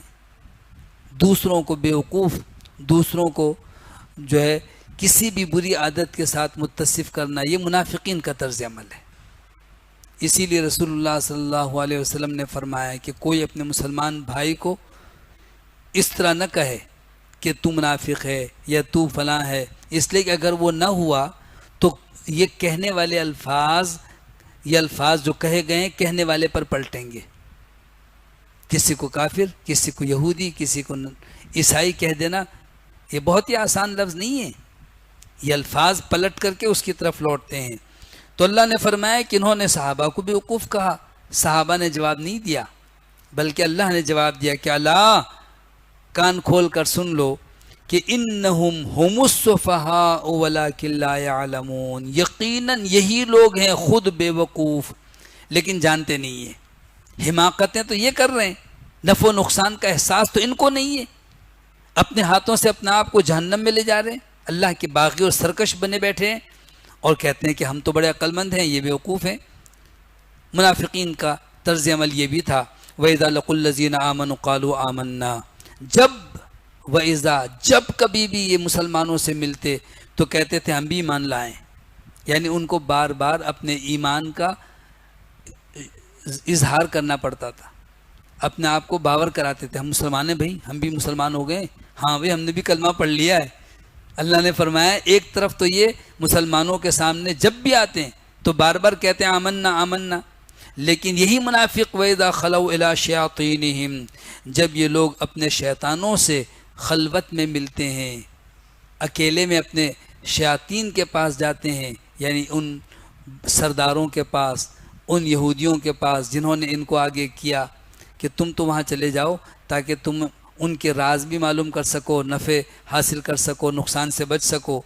تو یہ جب اپنے شیاطین سے ملتے ہیں، قالو تو ان سے جا کر کہتے ہیں انا معکم، ہم تمہارے ساتھ ہیں، ہم بظاہر تو مسلمانوں کے ساتھ مسجد میں بھی جاتے ہیں اور دوسرے کام بھی کر رہے ہوتے ہیں، لیکن ہیں ہم تمہارے ساتھ۔ وہاں کیوں گئے؟ کہتے انما نحن مستہزئون، ہم تو محض مذاق کرتے ہیں، استہزاء کرتے ہیں، ان کے ساتھ جاتے ہیں، پڑھتے پڑھاتے تھوڑی ہیں، بس ایسی ہاتھ اٹھایا، ایسی ہاتھ باندھ لیا، ایسی رکوع سجود کر لیا، ہمیں کچھ شوق نہیں ہے مسلمانوں کے دین سیکھنے کا۔ یہ طرز عمل تھا منافقین کا۔ اللہ نے فرمایا کہ یہ مسلمانوں کے ساتھ اور دین کے ساتھ مذاق کرتے ہیں، اللہ یستہزئ بہم، اللہ ان کے ساتھ استہزاء کا معاملہ کرتا ہے، اللہ ان کے ساتھ مذاق کرتا ہے، یعنی ان کے استہزاء کو اللہ نے ایسے ہی رہنے دیا، راز فاش نہیں کیا کہ ان کی حقیقت کھل جاتی، اللہ نے بھی پردہ ڈالے رکھا اور ان کو ایسے ہی رہنے دیا، بڑے خوش کہ ہم کامیاب ہو گئے، ہم بڑے کامیاب لوگ ہیں۔ وَيَمُدُّهُمْ فِي طُغْيَانِهِمْ يَعْمَهُونَ، اور اللہ ان کو ان کی سرکشی میں ڈھیل دیتا ہے کہ یہ سرگرداں پھریں، اللہ ان کو مہلت دیتا ہے، ڈھیل دیتا ہے، یعنی فوری طور پر اگر اللہ چاہتا دنیا میں سزا دے دیتا تو ان کا کام تمام ہو جاتا، اللہ نے ایسا نہیں کیا، بلکہ ان منافقین پر اللہ تعالیٰ نے رسی ڈھیل چھوڑ دی۔ ان کو بظاہر اپنے آپ کو مسلمان ظاہر کرتے تھے، حقیقت میں کافر تھے، منکر تھے، نفاق اپنائے ہوئے تھے، اللہ نے ڈھیل دے دی۔ اسی لیے جو اللہ کی ڈھیل ہے نا، یہ بڑی خطرناک ہے۔ علماء کہتے ہیں دنیا کی زندگی میں دو طرح سے حالات پیش آتے ہیں، ایک تو انسان پریشان ہوتا ہے، بیمار ہوتا ہے، کوئی معاشی تنگی میں مبتلا ہوتا ہے، تو اس وقت یہ بھی اللہ کی طرف سے ایک سزا بھی ہوتی ہے انسانوں کے اعمال کی وجہ سے، یا نیک لوگوں کے لیے آزمائش بھی ہوتی ہے، اور دوسری کیفیت یہ ہے کہ اللہ کی طرف سے دنیا میں اہل ایمان کو جہاں اللہ تعالیٰ نوازتا ہے سہولتوں سے، نعمتوں سے، وہیں کافروں کو اللہ تعالیٰ ڈھیل دے کر کے خوب دیتا ہے۔ تو دیکھیں نافرمانوں کے لیے آزمائش نہیں ہے بلکہ سزا ہے اگر ان کو کوئی مصیبت، کوئی تکلیف پہنچ رہی ہے۔ کہتے ہیں یہ تکلیف، کوئی پریشانی، کوئی بیماری، یہ اتنی سخت نہیں ہے، اس لیے کہ اس میں انسان کبھی کبھی تنگ آ کر کے معافیاں مانگتا اللہ تعالیٰ سے۔ فرعونیوں نے بھی بار بار معافی مانگی کہ اب آئندہ ہم ایسا نہیں کریں گے، موسیٰ علیہ السلام سے وعدہ کیا کہ اب ہمارے لیے دعا کریں، لیکن کہتے ہیں وہ جو نعمتوں کی اللہ تعالیٰ ڈھیل دیتا ہے وہ بڑی خطرناک ہے، اس میں تو اسے توبہ کی توفیق ملتی نہیں ہے۔ جس شخص کو اللہ تعالیٰ نافرمانی پر خوب نوازتا ہے، رسی ڈھیل چھوڑ دیتا ہے، یہ جو اللہ کی طرف سے سزا ہے نا بڑی خطرناک ہے، یعنی پھر اسے موقع ہی نہیں ملتا۔ جیسے قارون، فرعون، بادشاہت تھی، سلطنت تھی یا دولت کی فراوانی تھی، نافرمانی کرتے ہی رہے باوجود اس کے کہ اتنے معجزات دیکھ لیے۔ تو اسی طرح منافقین کے لیے اللہ نے فرمایا کہ وَيَمُدُّهُمْ فِي طُغْيَانِهِمْ يَعْمَهُونَ، اللہ تعالیٰ مہلت دیتا ہے ان کو، ان کی رسی ڈھیل چھوڑ دیتا ہے کہ یہ اپنی طغیانی اور سرکشی میں سرگرداں پھریں۔ اولئک الذین اشتروا الضلالۃ بالہدی، یہ وہ لوگ ہیں جنہوں نے ہدایت کے بدلے گمراہی خرید لی، ہدایت دے کر گویا کہ ہدایت انہوں نے ان کے پاس پہنچی، انہوں نے اس کو نظر انداز کیا، ایسے ہی جیسے کوئی مال و دولت دے کر کے کوئی چیز خریدنے جائے اور ردی اور بیکار چیز خریدے، پھر سر پکڑ کے بیٹھ جائے کہ میرا تو پیسہ بھی گیا اور چیز بھی ناکارہ آئی۔ تو انہوں نے بھی سودا کیا ہے اور تجارت انہوں نے کیا کی کہ ہدایت جو قیمتی شے ہے اسے تو انہوں نے دے دیا اور گمراہی خرید کر کے لے آئے۔ فما ربحت تجارتہم، تو ان کی تجارت نے ان کو فائدہ نہیں دیا۔ اللہ نے ایک مثال دے کر سمجھایا کہ جب منافقین نے یہ جو اختیار کیا تھا کہ بظاہر مسلمانوں کے ساتھ شامل ہو کر کے نمازیں بھی پڑھنے لگے، اپنے آپ کو مسلمان کہلانے لگے، اور حقیقت میں کافر تھے، تو انہوں نے یہ ایک سودا کیا تھا، لیکن خسارے میں رہے، فائدہ نہیں ہوا۔ انسان دنیا میں قدم قدم پر چیزیں خریدتا اور بیچتا ہے، چاہے اپنی ذات کے لیے یا کاروبار کے طور پر، تو اگر اسے کوئی چیز انتہائی مہنگی ملے اور پھر ہو بھی وہ ناکارہ اور وہ خرید لے، تو اسے بڑا ہی افسوس ہوتا ہے کہ میں نے اتنا مال خرچ کر کے یہ چیز لیا اور یہ بالکل بیکار ہے۔ تو دنیا میں ہدایت سے زیادہ قیمتی کوئی چیز نہیں ہے جو ان منافقین نے گویا کہ بیچ دی، اور جو چیز لی ہے وہ گمراہی ہے۔ وما کانوا مہتدین، نہ تو تجارت نے ان کو فائدہ دیا، نہ یہ ہدایت یافتہ ہیں، ہدایت حاصل کرنے کی ان کے اندر اب صلاحیت ہی نہیں ہے۔ مثلہم، ان منافقین کی مثال ایسی ہے، کمثل الذی استوقد نارا، جیسے ایک شخص نے آگ روشن کی، آگ جلائی۔ منافقین کا جو طرز عمل تھا نا کہ بظاہر اپنے آپ کو مسلمان کہلاتے تھے، فرمایا ان کی مثال ایسی ہے جیسے کسی نے آگ روشن کی، فلما اضاءت ما حولہ، جب اس آگ نے اطراف کو روشن کر دیا، یعنی آگ جلنے سے راستے اور قرب و جوار کی چیزیں نظر آنے لگتی ہیں، تو کیا ہوتا ہے کہ ذہب اللہ بنورہم، یہ چلنا چاہتے ہیں اس روشنی میں، اللہ تعالیٰ نے ان کا نور ان سے چھین لیا۔ ذہب اللہ بنورہم، اللہ نے ان کا نور اور ان کی روشنی لے گیا، چھین لیا اللہ نے۔ وترکہم، اور اللہ نے ان کو چھوڑ دیا، فی ظلمات، تاریکی میں، اندھیروں میں، لا یبصرون، کچھ دکھائی نہیں دیتا۔ دیکھیں، کافروں سے زیادہ منافقین کے لیے یہ آیت بتا رہی ہے کہ ان کے پاس کچھ روشنی تھی، وہ روشنی بجھ گئی تو بالکل اندھیرے میں، ایسے اندھیرے میں کہ انہیں اپنے ہاتھ بھی نظر نہیں آتا۔ جب کبھی کوئی بالکل معمولی سی کہیں سے روشنی آ رہی ہو اور اندھیرا ہو تو انسان کو کچھ دکھائی دیتا ہے، لیکن جیسے ہی روشنی کو اچانک بند کیا جائے پھر کچھ دکھائی نہیں دیتا۔ اس وقت جو تاریکی ہوتی ہے وہ بڑی گہری ہوتی ہے۔ لائٹ اچانک بند کریں، دیکھیں بالکل ایسا لگتا ہے کہ کچھ نظر نہیں آ رہا۔ تو منافقین کو کچھ روشنی جو نظر آتی تھی وہ قرآن کی آیتیں نازل ہوتی تھی، وہ نبی صلی اللہ علیہ وسلم کے ارشادات بھی سنتے تھے، مسلمانوں کے ساتھ مسجدوں میں نماز پڑھنے بھی آتے تھے، لیکن اس کے باوجود بھی ان کو کچھ فائدہ نہیں ہوا۔ تو ان کی مثال ایسی ہے جیسے ایک شخص نے آگ جلائی، جب آگ نے اطراف کو روشن کیا تو اللہ تعالیٰ نے اس کی نور کو بجھا دیا، روشنی اللہ نے چھین لی اور ان کو اندھیروں میں چھوڑ دیا کہ کچھ دکھائی نہیں دیتا۔ صم بکم عمیون، یہ لوگ تو ایسے ہیں کہ جیسے بہرے ہوں، گونگے ہوں، اندھے ہوں، فہم لا یرجعون، اب یہ پلٹ کر کے نہیں آئیں گے۔ ایک شخص ہے جس کو دکھائی نہیں دیتا، تو اب جس طرف وہ جا رہا ہے ہلاکت اور تباہی دیکھ نہیں پا رہا تو کیسے پلٹ کر کے آئے گا؟ پھر کوئی اس کو آواز دے رہا ہے تو کانوں سے بہرا ہے، وہ سنائی بھی نہیں دیتا۔ پھر وہ گونگا بھی ہے، منہ سے بھی نہیں بول پا رہا کہ مجھے جانا ہے، مجھے کوئی راستہ بتاؤ۔ ایسے شخص کو کوئی ہدایت کیسے دے گا؟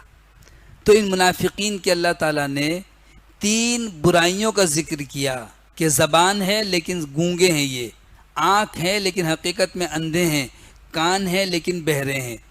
صم بکم عمیون فہم لا یرجعون، تو یہ لوگ لوٹیں گے نہیں، پلٹ کر نہیں آئیں گے ہدایت کی طرف، ہدایت سے گمراہی کی طرف گئے اور گمراہی میں ہی آگے بڑھتے رہیں گے۔ ایک مثال دے کر اللہ نے سمجھایا، ایک اور مثال، او کصیب من السماء، یا یوں سمجھ لو کہ جیسے بادلوں سے آسمان سے نازل ہونے والی بارش، او کصیب من السماء، جب کبھی بارش نازل ہوتی ہے تو بارش میں فیہ ظلمات، بڑے اندھیرے ہوتے ہیں، چونکہ بادل چھا جاتا ہے پھر بارش نازل ہو رہی ہوتی ہے تو اس میں اندھیرے ہوتے ہیں، ورعد، اور بادلوں کی گرج اور جو کڑک کی آواز ہوتی ہے، وبرق، اور بجلی کی چمک بھی ہوتی ہے۔ تو جب کبھی ایسی کیفیت ہوتی ہے بارش کو دیکھ کر کے تو انسان بڑا خوش ہوتا ہے، لیکن بادل کی گرج سے کانپ اٹھتا ہے، بجلی چمکنے سے ایک دم ڈر جاتا ہے کہ اگر بجلی گری تو سب کچھ جلا کر خاک کر دے گی۔ تو ایسے ہی یہ منافقین بھی ہیں کہ یجعلون اصابعہم فی آذانہم، کہ یہ اپنی انگلیوں کو اپنے کانوں میں ٹھونس لیتے ہیں۔ انگلیاں کہا اللہ تعالیٰ نے، حالانکہ عربی زبان میں اصابع انگلیوں کو کہتے ہیں، اور یہ انگلی کا جو سرا ہے اس کو انگلی کا پور کہتے ہیں، پور۔ یہ نہیں کہ اللہ نے کہ انگلیوں کا کنارہ یا انگلیوں کا پور کانوں میں ڈالتے ہیں، بلکہ یہ جلون اصابعہم، ایسا لگتا ہے کہ بادل کی گرج سے، کڑک سے اتنے خوف زدہ ہیں کہ گویا پوری انگلیاں اپنے کانوں میں ٹھوس لیں گے، اور اس قدر ڈرے ہوئے ہیں کہ گویا کہ آنکھیں ہی انہوں نے بند کر لی ہے۔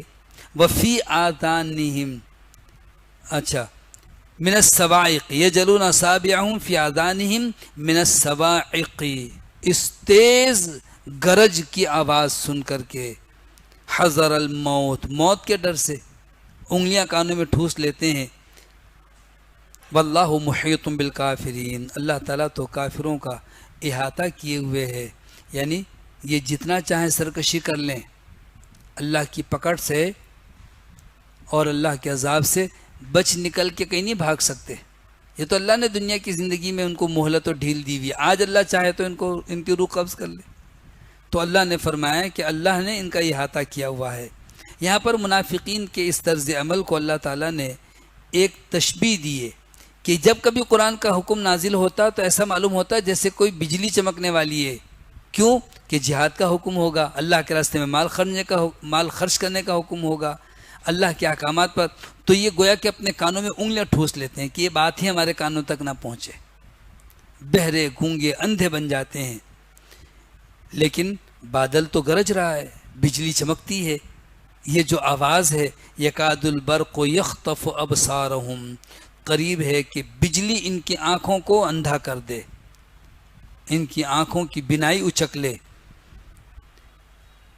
کلما اضاء لهم مشوا فیہ، جب کبھی بادل کے گرجنے کے ساتھ ساتھ تھوڑی سی بجلی چمکتی ہے نا تو کچھ راستہ دکھائی دیتا ہے تو چند قدم یہ آگے بڑھتے ہیں۔ وَإِذَا أَظْلَمَ عَلَيْهِمْ، اور جب کبھی یہ اندھیرا چھا جاتا ہے ان پر، تاریکی آ جاتی ہے، وہ بجلی جو چمک رہی تھی وہ جب بجلی کا چمکنا رک جاتا ہے تو قاموں، یہ وہیں کے وہیں کھڑے ہو جاتے ہیں۔ اس وقت اندھیرا بہت شدید ہوتا ہے جب اچانک ہی روشنی کو سلب کر لیا جائے۔ وَلَوْ شَاءَ اللَّهُ لَذَهَبَ بِسَمْعِهِمْ وَأَبْصَارِهِمْ، اگر اللہ چاہتا تو ان کے قوت سماعت اور بصارت ہی چھین لیتا۔ ایک ہی دفعے میں بادل گرجنے سے کان کے پردے پھٹ جائیں، بجلی کے چمکنے سے ان کی آنکھوں کی بینائی سلب ہو جائے، اللہ چاہے تو ان کو ان نعمتوں سے ہی محروم کر دے۔ ان اللہ علی کل شیء قدیر، اللہ تو ہر چیز پر قادر ہے۔ ابتدا میں مومنوں کا تذکرہ ہوا چند آیتوں میں، صرف 5 آیتوں میں، 2 آیتوں میں کافروں کا ذکر ہوا، اور پھر آیت نمبر 8 سے لے کر کے اور آیت نمبر 20 تک تفصیل کے ساتھ منافقوں کا تذکرہ ہوا۔ معلوم یہ ہوا کہ یہ گروہ، اس کی بڑی تفصیل ہے، اس سے آگاہی کی ضرورت ہے اور اس سے بچنے کی ضرورت ہے، اور ان بری عادتوں سے اپنے آپ کو دور رکھنے کی ضرورت ہے۔ جب اللہ تعالیٰ نے ابتدا میں انسانوں کے 3 گروہوں کا ذکر کیا تو تمام انسانوں کو خطاب کیا، یہ سارے تینوں گروہ آ گئے، مسلمانوں کو بھی خطاب ہے آگے، لیکن اس کے ساتھ ساتھ کافروں کو بھی اور منافقوں کو بھی، اور یہ عام صیغہ اللہ نے ارشاد فرمایا، یا ایھا الناس، اے انسانوں، اے لوگو، تمہارا تعلق کسی سے بھی ہے لیکن تم ہو اللہ کے بندے، تم اللہ تعالیٰ کی مخلوق ہو، اللہ نے تمہیں کس لیے پیدا کیا ہے؟ یہ تمہیں معلوم ہونا چاہیے۔ یا ایھا الناس، اے انسانوں، اعبدوا ربکم، اپنے رب کی عبادت کرو۔ تمہیں اللہ نے اپنی عبادت کے لیے پیدا کیا ہے۔ الذی خلقکم، وہ اللہ جس نے تم کو پیدا کیا، والذین من قبلکم، اور ان لوگوں کو بھی جو تم سے پہلے تھے۔ تمہیں اور تمہارے باپ دادا کو اللہ نے پیدا کیا ہے، تو تم اس اللہ کی عبادت کرو۔ جیسے سورہ زاریات کی آیت 27ویں پارے میں کہ وما خلقت الجن والانس الا لیعبدون، اللہ فرماتا ہے میں نے جنوں اور انسانوں کو اس لیے پیدا کیا تاکہ وہ میری عبادت کریں۔ عبادت کا لفظ جیسے کہ ایاک نعبد میں بھی ہم نے پڑھا تھا سورۃ فاتحہ میں، عبادت کے معنی آخری حد تک انکساری اور گڑ گڑانے کو کہتے ہیں، یعنی ایسی عاجزی، ایسی انکساری، ایسی خاکساری کہ بس اس سے آگے اور کوئی درجہ ہی نہیں، جسے ہم غلامی کہتے ہیں۔ یہ ہے رتبہ ایک انسان کا اللہ کے آگے ہونا چاہیے، اور اس کا طریقہ یہ ہے کہ وہ اللہ کے احکامات پر عمل کرے، اللہ کے احکامات کو اختیار کر لے، تسلیم کر لے۔ تو فرمایا یا ایھا الناس، اے انسانوں، اعبدوا ربکم، اپنے رب کی عبادت کرو، الذی خلقکم، جس نے تم کو پیدا کیا، والذین من قبلکم، اور ان لوگوں کو بھی جو تم سے پہلے تھے، تمہارے آبا و اجداد، لعلکم تتقون، تاکہ تم متقی پرہیزگار بن جاؤ، تمہارے اندر اللہ کا ڈر، خوف اور تقویٰ آ جائے۔ پیدا اس لیے کہ اللہ تعالیٰ نے، تاکہ تم عبادت کرو، اور عبادت اس لیے کرو تاکہ تمہارے اندر اللہ کا ڈر خوف آ جائے۔ اللہ کی عبادت، جس اللہ نے تم کو پیدا کیا ہے، تم نہیں پہچانتے اس کو۔ یہ کہتے تھے ہم نے دیکھا نہیں ہے۔ یہود اور مشرکین پوچھتے تھے کہ اللہ کہاں ہے، کون ہے؟ تبھی تو اللہ نے تعارف ذکر کیا کہ کہہ دیجئے قل هو اللہ احد، اللہ تو ایک ہے، اللہ الصمد، اللہ بے نیاز ہے، لم یلد ولم یولد ولم یکن له کفوا احد، نہ اس کی اولاد ہے، نہ اس کی وہ کسی کی اولاد ہے، اور وہ یکتا ہے، سب سے بے نیاز ہے، کوئی اس کا ہمسر برابر نہیں۔ پھر بھی وہ پہچانتے نہیں تھے نا، تو اللہ نے تعارف کروایا کہ اللہ وہ ہے جس نے تم کو وجود بخشا۔ فرمایا الذی جعل لکم الارض فراشا، وہ اللہ جس نے تمہارے لیے زمین کو فرش بنایا۔ تمہیں زمین تو نظر آتی ہے کہ یہ بھی نظر نہیں آتی؟ دنیا کی آنکھیں اللہ کو نہیں دیکھ سکتی، لیکن اللہ کی قدرت کے مناظر تو دیکھ سکتے ہیں۔ اس بنیاد پر اللہ پر ایمان لاؤ۔ وہ اللہ کہ جعل لکم الارض فراشا، تمہارے لیے اس نے زمین کو فرش بنایا، والسماء بناء، اور آسمان کو چھت، بغیر ستون کے اتنی وسیع و عریض اور مضبوط چھت ہے، اور یہ کے بعد دیگر 7 آسمان ہیں۔ وَأَنزَلَ مِنَ السَّمَاءِ مَاءً، اور اسی نے آسمان سے پانی نازل کیا۔ آسمان کہہ کر مراد یہ ہے کہ حکم تو اللہ کا آسمان سے ہی آتا ہے، تو بارش، اس کی مقدار، اس کی جگہ، کہاں پر کتنی بارش ہوگی، یہ اللہ تعالیٰ کے اختیار میں۔ اور بعض کہتے ہیں سما سے مراد بلندی ہے، یعنی اوپر سے، بادلوں سے اللہ تعالیٰ ہی ہے جو بارش نازل کرتا ہے۔ کیسی قدرت کی عظیم الشان یہ نشانی ہے۔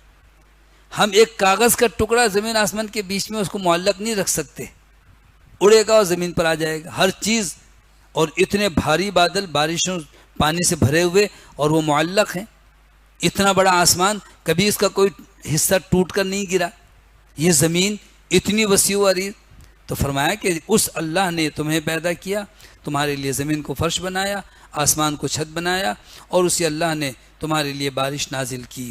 فاخرج به من الثمرات، اور اس پانی کے ذریعے سے جب وہ زمین میں داخل ہوتا ہے اور زمین اس کو جذب کرتی ہے اور پھر اس سے وہ اگاتی ہے، تو اسی اللہ نے اس سے تمہارے لیے پھل پیدا کیے، رزقا لکم، تمہارے رزق کے لیے۔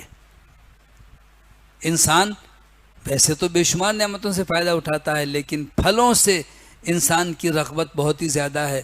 تو ذرا غور تو کرو کہ یہ بارش اور یہ مٹی، یہ زمین، اور پھر اس سے نکلنے والا یہ پھل اللہ تعالیٰ ہی تو ہے، اس کی قدرت پر غور کیوں نہیں کرتے؟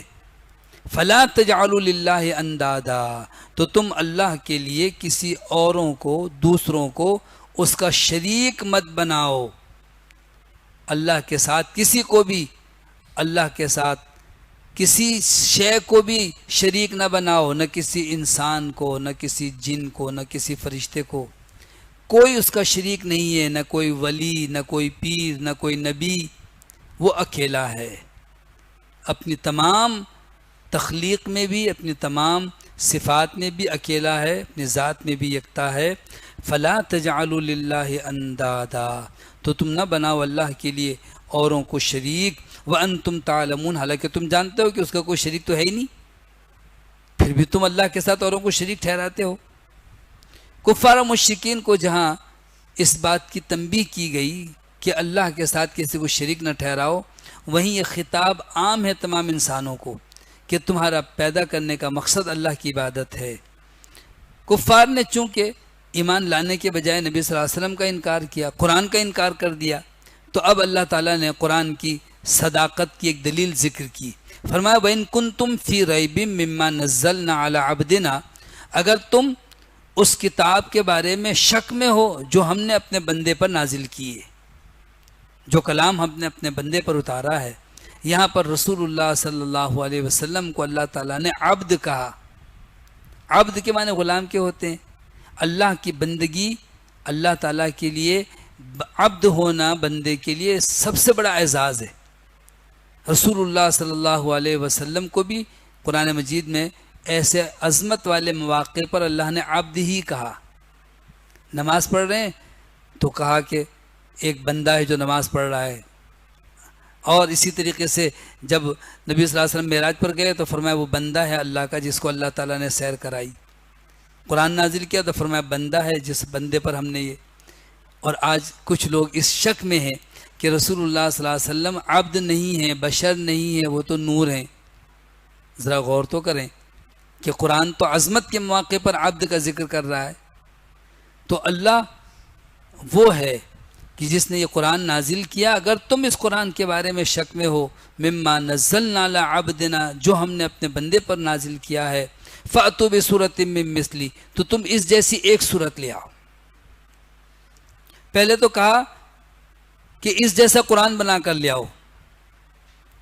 قل لئن اجتمعت الانس والجن علی ان یأتوا بمثل هذا القرآن لا یأتون بمثلہ ولو کان بعضهم لبعض ظہیرا۔ کہہ دیجئے اے نبی صلی اللہ علیہ وسلم کہ اگر تم سارے انسان اور جن مل جاؤ اور مل کر اس جیسا قرآن بنانا چاہو نہیں بنا سکتے۔ پھر فرمایا اچھا ان سے کہہ دیجئے کہ فأتوا بعشر سور مثلی، قرآن کی 114 صورتیں نہیں بنا سکتے، چلو 10 صورتیں بنا کر لے آؤ۔ پھر 10 بھی نہیں بنا سکتے تو یہاں فرمایا اگر تمہیں شک ہے کہ یہ کلام اللہ کا نہیں ہے، کسی انسان کا بنایا ہوا ہے، تو پھر فاتو بسورۃ من مثلہ، اس جیسی ایک صورت لے آؤ بنا کر۔ اس جیسی اس لیے کہا کہ محض خانہ پوری کے لیے کلام بنانا تو کوئی مشکل نہیں ہے، یعنی لوگ جملے جوڑتے جائیں کہیں جی ہم نے کلام بنا لیا، تو ایسا نہیں ہے کہ کفار نے، مشرکین نے قرآن جیسا کلام بنانے کی کوشش نہیں کی، بڑی کوششیں کی، بڑے زور لگایا اس پر، اور نتیجہ یہ نکلا انہوں نے کہا کہ ہم تو قرآن مجید کی ایک صورت تو درکنار ایک آیت جیسی آیت بنانے سے قاصر ہے۔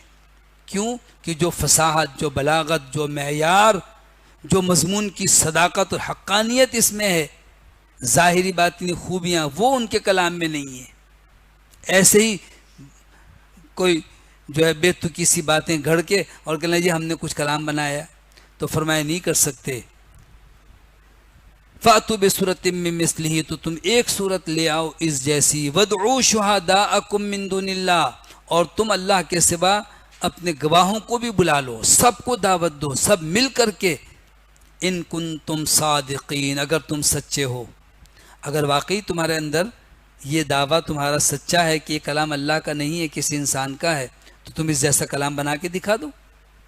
فَإِن لَمْ تَفْعَلُوا، جب تم نے ایسا نہ کیا کہ اس جیسا کلام، اس جیسی صورتیں، بلکہ اس جیسی ایک صورت بھی نہ لا سکے، وَلَن تَفْعَلُوا، اور ہرگز کر بھی نہیں سکو گے۔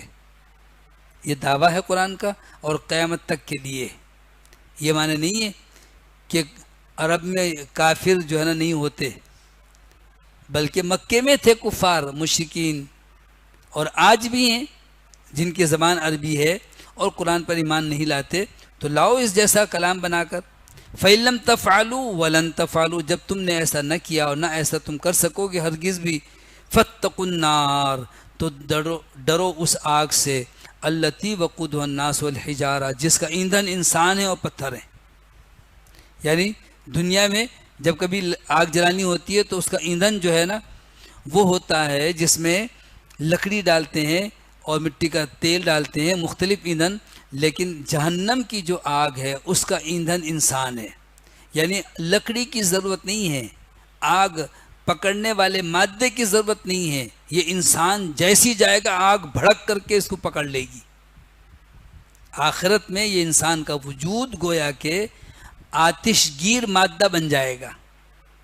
آگ پکڑنے والی جو چیزیں ہوتی ہیں نا، کتنی تیزی سے آگ پھیلتی ہے، تو فرمایا کہ جہنم کی اس آگ سے ڈرو جس کا ایندھن ہے ہی انسان، وقودها الناس والحجارہ، اور پتھر بھی اس جہنم کا ایندھن ہے جس سے جہنم کو بھڑکایا جائے گا۔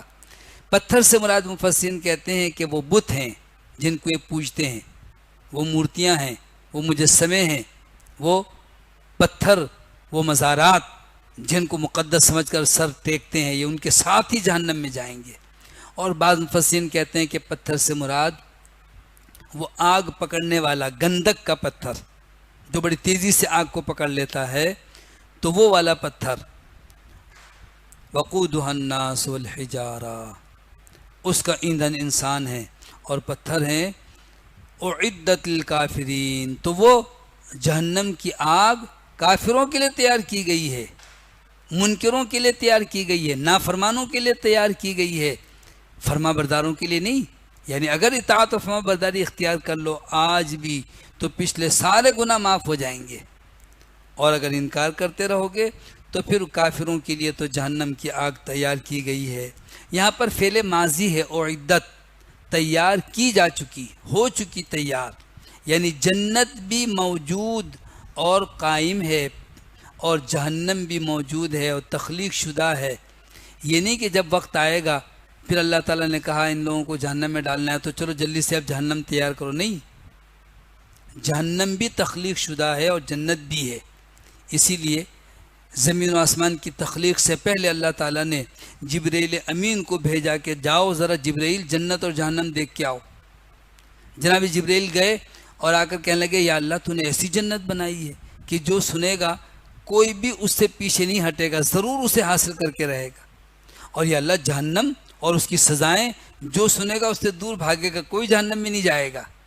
پھر رسول اللہ صلی اللہ علیہ وسلم فرماتے ہیں کہ حفت الجنت بالمکارہ وحفت النار بالشہوات، پھر جنت کو خواہشات سے گھیر دیا گیا اور جہنم کو، جنت کو مشقتوں سے گھیر دیا گیا، تکلیفیں، مشقتیں، اور جہنم کو خواہشات سے۔ پھر جبرائیل کو بھیجا کہ جبرائیل اب جاؤ۔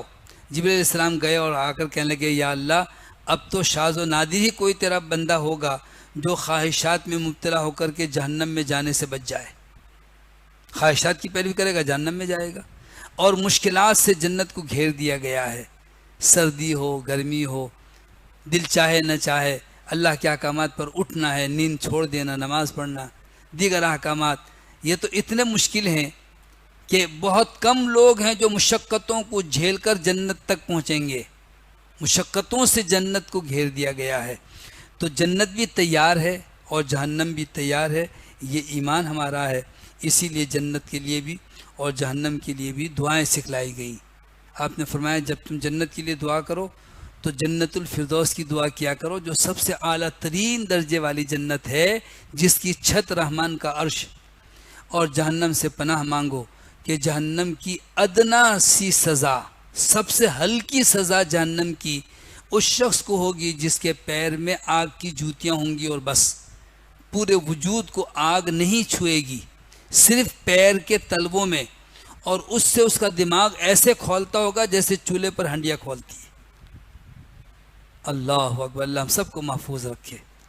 تو اللہم انی اسألک الجنت و اعوذ بک من النار، اس طرح سے اے اللہ میں تجھ سے جنت کا سوال کرتا ہوں، یہ دعا کیا کریں، اور اللہ میں جہنم سے پناہ مانگتا ہوں۔ اور اپنے بچوں کو بھی اس کی عادت ڈالیں کہ صرف دنیا ہی کی دعا نہ کریں، صرف دنیا ہی دنیا نہ مانگیں، بلکہ جنت کا سوال سکھلائیں، جہنم سے پناہ مانگنے کی دعائیں سکھلائیں۔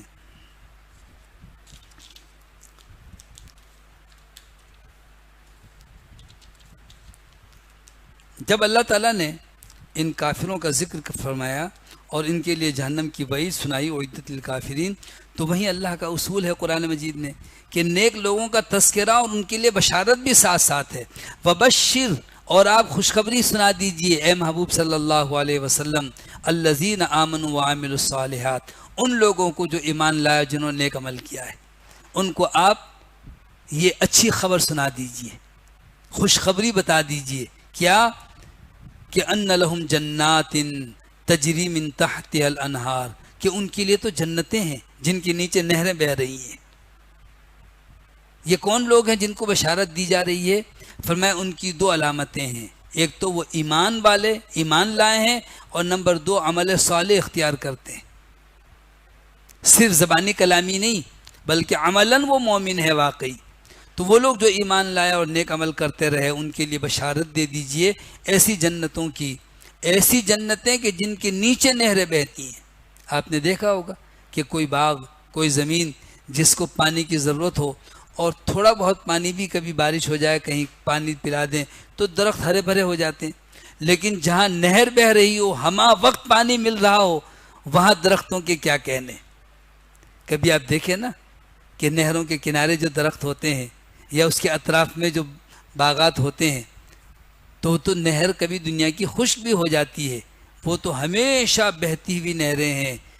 اور بہنے کا معنی یہ ہے کہ وہ تازہ دم پانی ہے، پانی میں بھی باسی پن نہیں ہے، کوئی بو نہیں ہے، ہمہ وقت چلتی ہوئی بہتی ہوئی نہریں ہیں۔ کلما رزقوا منہا من ثمرۃ رزقا، جب کبھی انہیں رزق یعنی نعمتیں دی جائیں گی، پھلوں کی نعمتوں میں سے کوئی بھی پھل، قالوا، تو وہ کہیں گے ھذا الذی رزقنا من قبل، یہ وہ پھل ہے جو ہمیں پہلے بھی دیے گئے تھے۔ کیوں؟ کہ دنیا میں اللہ تعالیٰ نے ان پھلوں سے تعارف تو کروا دیا نا کہ آم، سیب، انگور، مختلف پھل کی انسان کی چاہت ہوتی ہے، تو شباہت ایسی ہوگی، شکل و صورت ایسی نظر آئے گی، لیکن اللہ نے فرمایا کہ وَأُتُوا بِهِ مُتَشَابِهًا، انہیں مشابہت تو ہم شکل پھل تو دیے جائیں گے، لیکن کیا پھلوں کی لذت جنت کی اور کیا یہاں کے پھلوں کی لذت، کوئی ان کے ساتھ مناسبت نہیں ہے۔ یعنی دنیاوی پھل کتنے ہی اچھے کیوں نہ ہوں، جنت کے پھلوں کا تو اس کا کوئی تناسب ہی نہیں ہے، وہ جنت کے پھل ہیں۔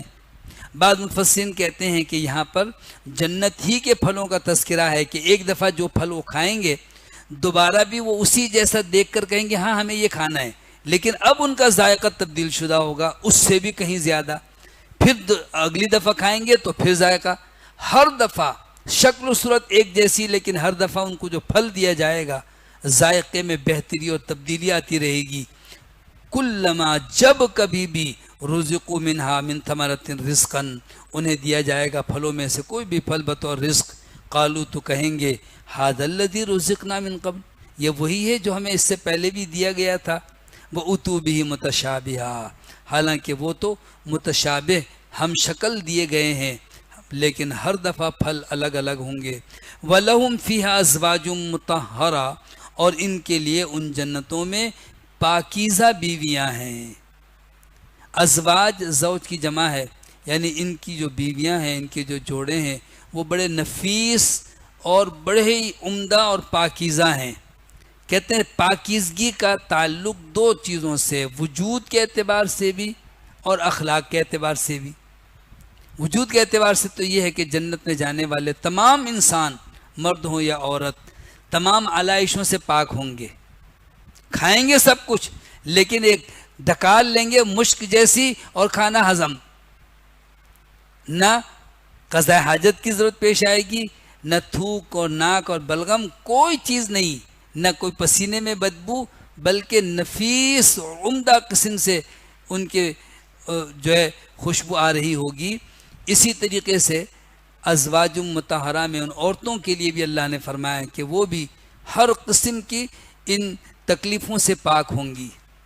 اور پاکیزگی کا ایک معنی یہ بھی ہے کہ ان کے دلوں میں بھی آپس میں کوئی رنجشیں نہیں ہوں گی، کسی طرح کی کوئی تکلیف پہنچانے والی بات نہیں ہوگی۔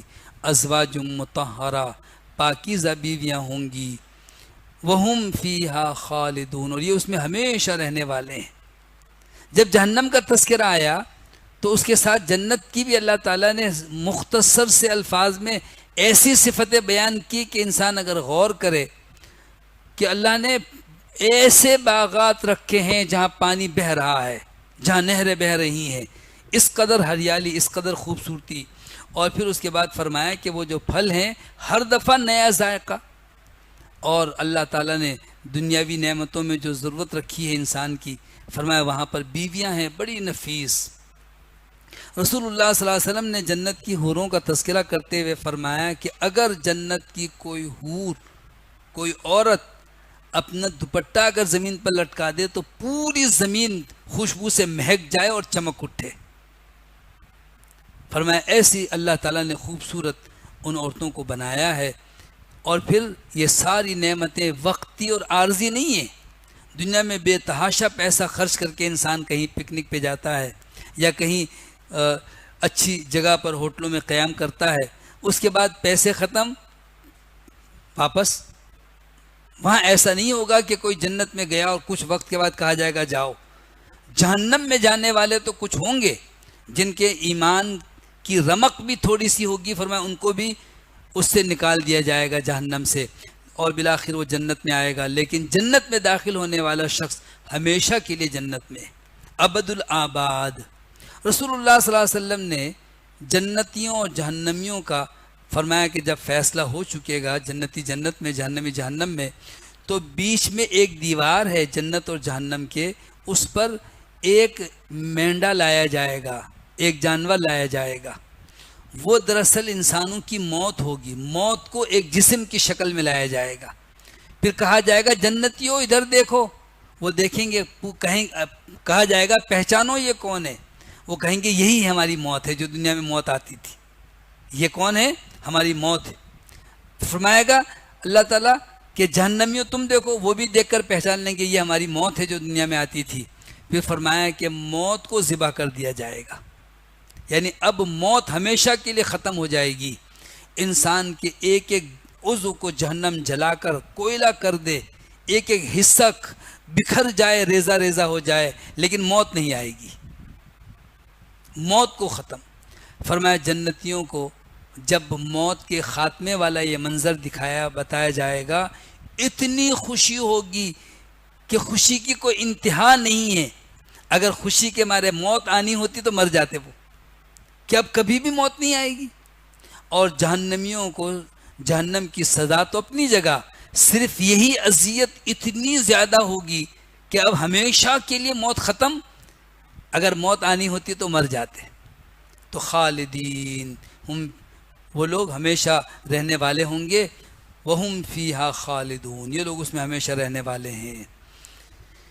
کفار و مشرکین کو جب کہا گیا قرآن پر ایمان لاؤ تو ایمان لانے کے بجائے قرآن کا مذاق اڑانے لگے، کہنے لگے یہ اللہ کا کلام ہے جس میں مچھروں کا اور مکھی کا اور چیونٹی کا ذکر ہے۔ اللہ تو پوری کائنات کا خالق ہے، وہ تو عظیم بادشاہوں کا بادشاہ، اسے تو بڑی بڑی چیزوں کا ذکر کرنا چاہیے، چھوٹی چھوٹی چیزوں کا اللہ تعالیٰ نے کیوں ذکر کیا؟ تو رسول اللہ صلی اللہ علیہ وسلم نے کوئی جواب نہیں دیا، اللہ نے جواب ذکر کیا۔ فرمایا ان اللہ لا یستحیی ان یضرب مثلا، اللہ تعالیٰ اس بات سے نہیں شرماتا کہ وہ کوئی مثال بیان کرے۔ مثلا ما بعودتا فما فوقها، خواہ وہ مچھر ہو یا اس سے بھی حقیر اور اس سے بھی زیادہ معمولی چیز ہو، اللہ تو مثال بیان کر رہا ہے نا، اس سے اللہ کے کلام کا نہ ہونا کیسے ثابت ہو گیا؟ یعنی کفار و مشرکین نے یہ جو اعتراض کیا ہے انتہائی غیر مناسب ہے، انتہائی بے دلیل اور بے بنیاد، بلکہ پھس پھسی سی بات کہہ دی۔ کیا بڑے لوگ چھوٹی بات نہیں کہہ سکتے؟ تمہارے سمجھانے کے لیے اللہ نے یہ باتیں ذکر کی ہیں۔ تو فرمایا کہ اللہ اس بات سے قطعاً نہیں شرماتا کہ وہ کوئی مثال بیان کرے، خواہ مچھر کی یا فما فوقہا، اس سے بھی اوپر، یعنی اس سے بھی حقیر چیز، مچھر کا پر، چیونٹی کی ایک ایک حصے کی مثال، یا پھر کہتے ہیں یہ جو اللہ تعالیٰ نے اعضاء پیدا کیے ہیں ان چھوٹے چھوٹے کیڑے مکوڑوں میں، ان کا ایک ایک حصہ اتنا باریک ہے کہ شاید خوردبین سے بھی ہمیں نظر نہ آئے، لیکن اللہ تعالیٰ ان کی بھی مثالیں بیان کرتا ہے۔ فَأَمَّا الَّذِينَ آمَنُوا، تو بہرحال اہل ایمان تو وہ ہوتے ہیں کہ جو لوگ ایمان لائے ہیں، فَيَعْلَمُونَ أَنَّهُ الْحَقُّ مِنْ رَبِّهِمْ، وہ تو جانتے ہیں کہ یہ ان کے رب کی طرف سے برحق اور سچا کلام ہے۔ وہ اللہ تعالیٰ کے کلام میں مچھر، مکھی، چیونٹی یا کسی بھی مخلوق کا تذکرہ سن کر کے شک میں نہیں پڑتے، بلکہ ان کو یقین ہے، ان کو پتہ ہے کہ اللہ کا کلام ہے، وہ ان کے رب کی طرف سے برحق ہے۔ وَأَمَّا الَّذِينَ كَفَرُوا، اور رہے وہ لوگ جنہوں نے کفر کیا ہے، فَيَقُولُونَ، تو وہ تو یوں کہتے ہیں کہ مَاذَا أَرَادَ اللَّهُ بِهَذَا مَثَلًا، اللہ تعالیٰ ان چیزوں کی مثال بیان کرنے سے کیا چاہتا ہے، اللہ کیا ارادہ کرتا ہے، اللہ کا مقصد کیا ہے، یعنی اللہ نے ان مچھروں کا، مکھیوں کا تذکرہ کیوں کیا؟ یضل بہ کثیرا ویہدی بہ کثیرا، اللہ تعالیٰ اس کے ذریعے سے بہت سوں کو گمراہ کر دیتا ہے، یعنی وہ ان پر غور و فکر کر کے اللہ پر ایمان لانے کے بجائے بس اعتراض میں ہی الجھے رہتے ہیں، تو اللہ گمراہ کر دیتا ہے بہت سوں کو اس کے ذریعے سے، اور ویہدی بہ کثیرا، اور بہت سوں کو اس کے ذریعے سے اللہ تعالیٰ ہدایت عطا فرماتا ہے۔ بڑی تعداد ہے ہدایت پانے والوں کی بھی۔ یہ اور بات ہے کہ عمومی طور پر دنیا میں ہدایت یافتہ لوگوں کی تعداد کم ہے، لیکن مجموعی طور پر دیکھا جائے تو بہت سارے لوگ دنیا میں، تو اللہ نے بہت سوں کو قرآن مجید کے ان مثالوں کے ذریعے سے ہدایت دی ہے۔ کن لوگوں کو ہدایت ملتی ہے؟ جو نگاہ بصیرت رکھتے ہیں، جو غور و فکر کرتے ہیں، جو تدبر کرتے ہیں۔ ان فی خلق السماوات والارض واختلاف اللیل والنہار لآیات لأولی الالباب، یہ آسمان اور زمین کی تخلیق، یہ لیل و نہار کا آنا اور جانا، ان فی ذالک لآیات، اس میں بڑی نشانیاں ہیں۔ یہ کون لوگ ہیں؟ الذین یذکرون اللہ قیاما وقعودا وعلی جنوبہم، جو اللہ تعالیٰ کا ذکر کرتے ہیں، اللہ کو یاد کرتے ہیں، کھڑے ہوئے بھی، بیٹھے ہوئے بھی، کروٹوں کے بل لیٹے ہوئے بھی، اور کہتے ہیں ربنا ما خلقت ھذا باطلا، اے اللہ تو نے یہ سب چیزیں بیکار نہیں بنائی ہیں۔ تو ان لوگوں کو ہدایت ملتی ہے، اور جو لوگ ان پر غور و فکر کرنے کے بجائے مذاق اڑاتے ہیں کہ اللہ کے کلام میں چھوٹے چھوٹے جانوروں کا تذکرہ کیوں ہے، تو اللہ تعالیٰ اس لوگوں کو گمراہ کرتا ہے۔ وما یضل بہ الا الفاسقین، اور وہ ان کے ذریعے سے نہیں گمراہ کرتا مگر بدعمل اور فاسق فاجر لوگوں کو، جو عمل تو کرتے نہیں ہیں، بس تنقید اور اعتراض کر رہے ہوتے ہیں۔ یہ کون لوگ ہیں؟ الذین ینقضون عہد اللہ، وہ لوگ ہیں جو اللہ سے کیے ہوئے عہد کو توڑ دیتے ہیں، من بعد میثاقہ، اس کے پختہ عہد کرنے کے بعد۔ دنیا میں بھی عہد کیا ہے اگر مسلمان ہو کر کے پھر منافق ہو گئے تو، یا پھر کافر ہیں تو انہوں نے اللہ سے عہد کیا ہے عالم ارواح میں۔ آدم علیہ السلام کو پیدا کر کے اللہ نے ان کی پشت سے ان کی ذریت کو، اور ان کی اولاد کی پشتوں سے ان کی اولاد کو، سب کو اللہ نے نکالا۔ کہتے ہیں چیونٹے کی شکل میں چھوٹے چھوٹے سے سارے انسان پھیلا دیے، اور پھر اللہ نے ان سے عہد لیا تھا جس کا تذکرہ قرآن میں ہے، الست بربکم، کیا میں تمہارا رب نہیں ہوں؟ وہ عہد تو ہمیں یاد نہیں ہے، اس عہد کو یاد دلانے کے لیے اللہ نے کتابیں نازل کی، انبیاء کو بھیجا۔ تو جو لوگ اس عہد کو توڑ دیتے ہیں، الذین ینقضون عہد اللہ من بعد میثاقہ، یہ لوگ ہیں جن کو اللہ تعالیٰ گمراہ کر دیتا ہے کہ وہ پختہ عہد کرنے کے بعد اس کو توڑ دیتے ہیں۔ وَيَقْطَعُونَ مَا أَمَرَ اللَّهُ بِهِ أَن يُوصَلَ، اور اللہ تعالیٰ نے جس کو ملانے کا حکم دیا وہ اسے کاٹتے ہیں، یعنی رشتے ناتے جوڑنے کا حکم دیا اور آپس میں قرابت داری کا خیال رکھنے کا حکم دیا، تو وہ ان کو توڑتے ہیں اور کاٹتے ہیں۔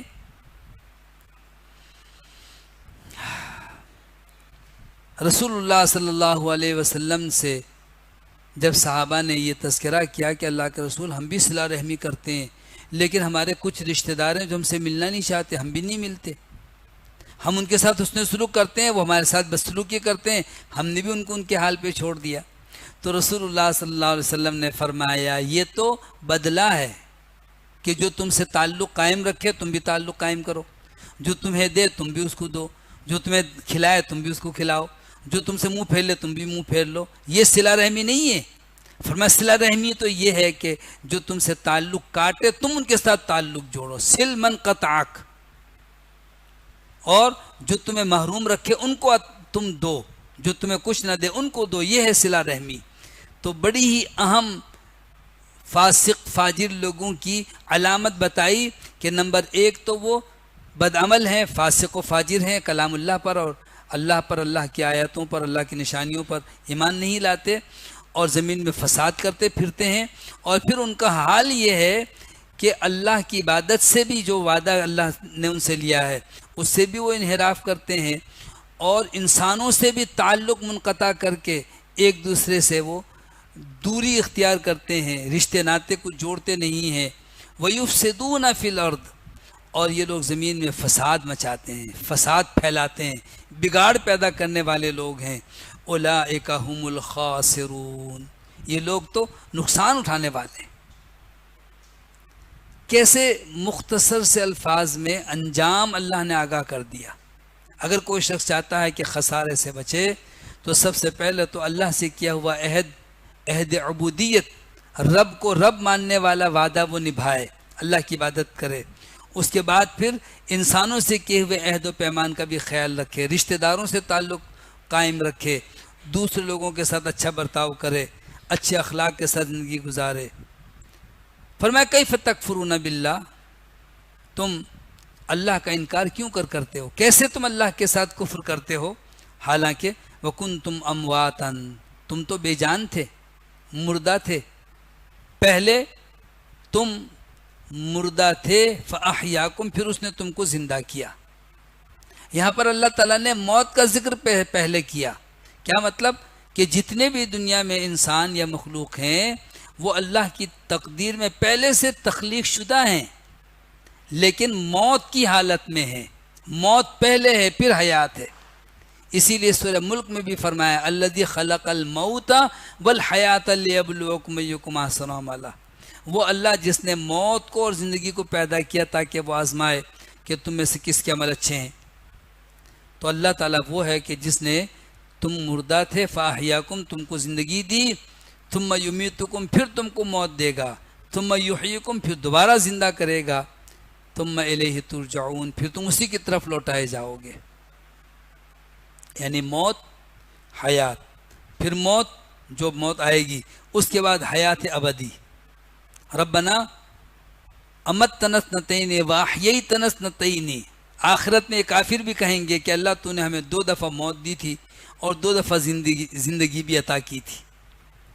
تو پہلے موت تھی، پھر اللہ نے ہم کو پیدا کیا، پھر موت آئے گی، پھر اللہ تعالیٰ دوبارہ زندہ کرے گا، بس اس کے بعد پھر نہ موت ہے اور نہ ہی کوئی اور انجام ہے، پھر ہمیشہ کی زندگی ہے۔ هو الذی خلق لکم ما فی الارض جمیعا، وہی اللہ ہے جس نے پیدا کیا تمہارے لیے سب کچھ جو زمین پر ہے۔ ما فی الارض جمیعا، زمین پر جو کچھ ہے وہ سب کچھ اللہ نے تمہارے لیے بنایا ہے، اور تم اللہ کے لیے پیدا کیے گئے ہو، تمہیں اللہ کی عبادت کا حکم ہے، ہر چیز تمہارے لیے ہے۔ کہتے ہیں ان تمام تخلیق شدہ چیزوں کے بارے میں یہ آیت کریمہ بڑی ہی اہم ہے، ایک مسئلے کی وضاحت ہو گئی کہ جو کچھ بھی زمین میں ہے، جو کچھ بھی پیدا شدہ یا نظر آنے والی چیزیں ہیں، سب کچھ ہمارے فائدے کے لیے ہے۔ ہاں، جو چیزیں منع ہے ان کی نشاندہی کر دی گئی کہ یہ حرام ہے۔ جس چیز کے بارے میں حرام کی کوئی دلیل نہ ہو تو وہ حلال ہے، رشتے ناطے ہوں، کھانے پینے کی چیزیں ہوں، بولنے، دیکھنے، سننے، ہر جگہ ہر چیز میں جو چیزیں حرام ہے واضح کر دی، یہ حرام ہے، یہ حرام ہے، یہ حرام ہے، باقی ساری چیزیں حلال ہیں۔ یہ دراصل آزمائش ہے۔ آدم علیہ السلام کو تو صرف ایک درخت کے ذریعے آزمایا گیا تھا، جس کی تفصیل آگے آ رہی ہے اسی آیت کے بعد۔ ہمیں اللہ تعالیٰ نے چونکہ آزمائش کے لیے بہت ساری چیزیں بتا دی، یہ حلال ہے، یہ حرام ہے، یہ جائز، یہ ناجائز۔ یہ نہیں ہے کہ انسان کی ضرورتوں کو اللہ تعالیٰ نے پورا نہ فرمایا ہو۔ انسان ہے نا، بھوک لگتی ہے تو اللہ تعالیٰ نے کھانے کی چیزیں بھی بتا دی، یہ حرام ہے، یہ حلال ہے، پینے کی چیز بتا دی، ازدواجی تعلق کی ضرورت ہوتی ہے، حلال رشتے، حرام رشتے بتا دی، ہر چیز میں۔ تو کہتے ہیں دیکھیں ہر اشیاء، تمام کی تمام چیزیں جو دنیا میں پائی جاتی ہیں اصلاً سب کے سب انسان کے لیے حلال ہیں. بس جہاں حرام کی کوئی آیت کوئی حدیث مل جائے اس سے رک جاؤ. تو هو الذی خلق لکم ما فی الارض جمیعا، وہی اللہ ہے جس نے تمہارے لیے سب کچھ پیدا کیا ہے جو زمین میں ہے، سب کچھ تمہارے لیے ہے. ثم استوى الی السماء، پھر وہ مستوی ہوا آسمانوں کی طرف. استوا کے معنی بلند ہونے کے ہیں، اور استوى علی العرش کا مفہوم آئے گا تو پھر ہم تفصیل سے پڑھیں گے. پھر اللہ تعالیٰ آسمانوں کی طرف بلند ہوا اور فسواہن سبع سماوات، پھر اسے بھی 7 ہموار آسمان بنائے. یک کے بعد دیگرے 7 آسمان ہیں، 7 آسمان یک کے بعد دیگرے ایک دوسرے کے اوپر ہیں. اور آسمان اول کو اللہ نے فرمایا زینا السماء الدنیا بمصابیح، آسمان دنیا کو ہم نے چراغوں سے، قمقموں سے مزین کر دیا، یعنی سورج چاند ستارے یہ سب ہیں. اور یہ آسمان اتنا ضخیم ہے کہ اگر کوئی تیز رفتار گھوڑے پر سفر کرے تو 500 سال تک چلتا رہے تو آسمان کی موٹائی تب جا کے سفر اس کا پورا ہوگا. پھر ایک آسمان سے دوسرے آسمان کا جو حجم ہے، وَهُوَ بِكُلِّ شَيْءٍ عَلِيمٌ، وہ تو ہر چیز کو جانتا ہے، ہر چیز کا علم رکھتا ہے. الحمدللہ سورۃ البقرہ کا آغاز ہم کر چکے ہیں اور 29 آیتیں ہم نے آج الحمدللہ سورۃ بقرہ کی پڑھی ہیں. آیت نمبر 30 سے آدم علیہ السلام کی تخلیق اور ان سے متعلق واقعات کا ہم انشاءاللہ مطالعہ کریں گے. قرآن مجید کو ترجمے کے ساتھ پڑھنے کے لیے ایک تو اہتمام کریں کہ دارالسلام میں لفظی ترجمے والا قرآن مجید ہے، بہت بہترین ہے، ایک لفظ اس کے نیچے اس کا ترجمہ ہے، وہ اپنے ساتھ رکھیں اور اس کا لفظی ترجمے پر غور کریں تاکہ مختصر تفسیر اور تشریح ہم یہاں سمجھ سکیں. پھر جو پڑھیں اسے آپ کسی اور کو پڑھائیں اور سمجھائیں، یا کم از کم جو ہے اپنے گھر والوں کے ساتھ ہی بیٹھ کے اس کو دہرائیں. اور جو آگے پڑھنا ہے وہ ایک دفعہ مطالعہ کر کے آئیں تاکہ زیادہ اچھی طرح قرآن کا علم ہمارے ذہن میں، ہمارے دلوں میں، ہمارے نفس میں پختہ اور راسخ ہو جائے. اللہ ہمیں سمجھنے، عمل کرنے اور اس کے مطابق اپنی اصلاح کرنے اور دوسروں تک بھی پہنچانے کی توفیق عطا فرمائے. وآخر دعوانا الحمدللہ.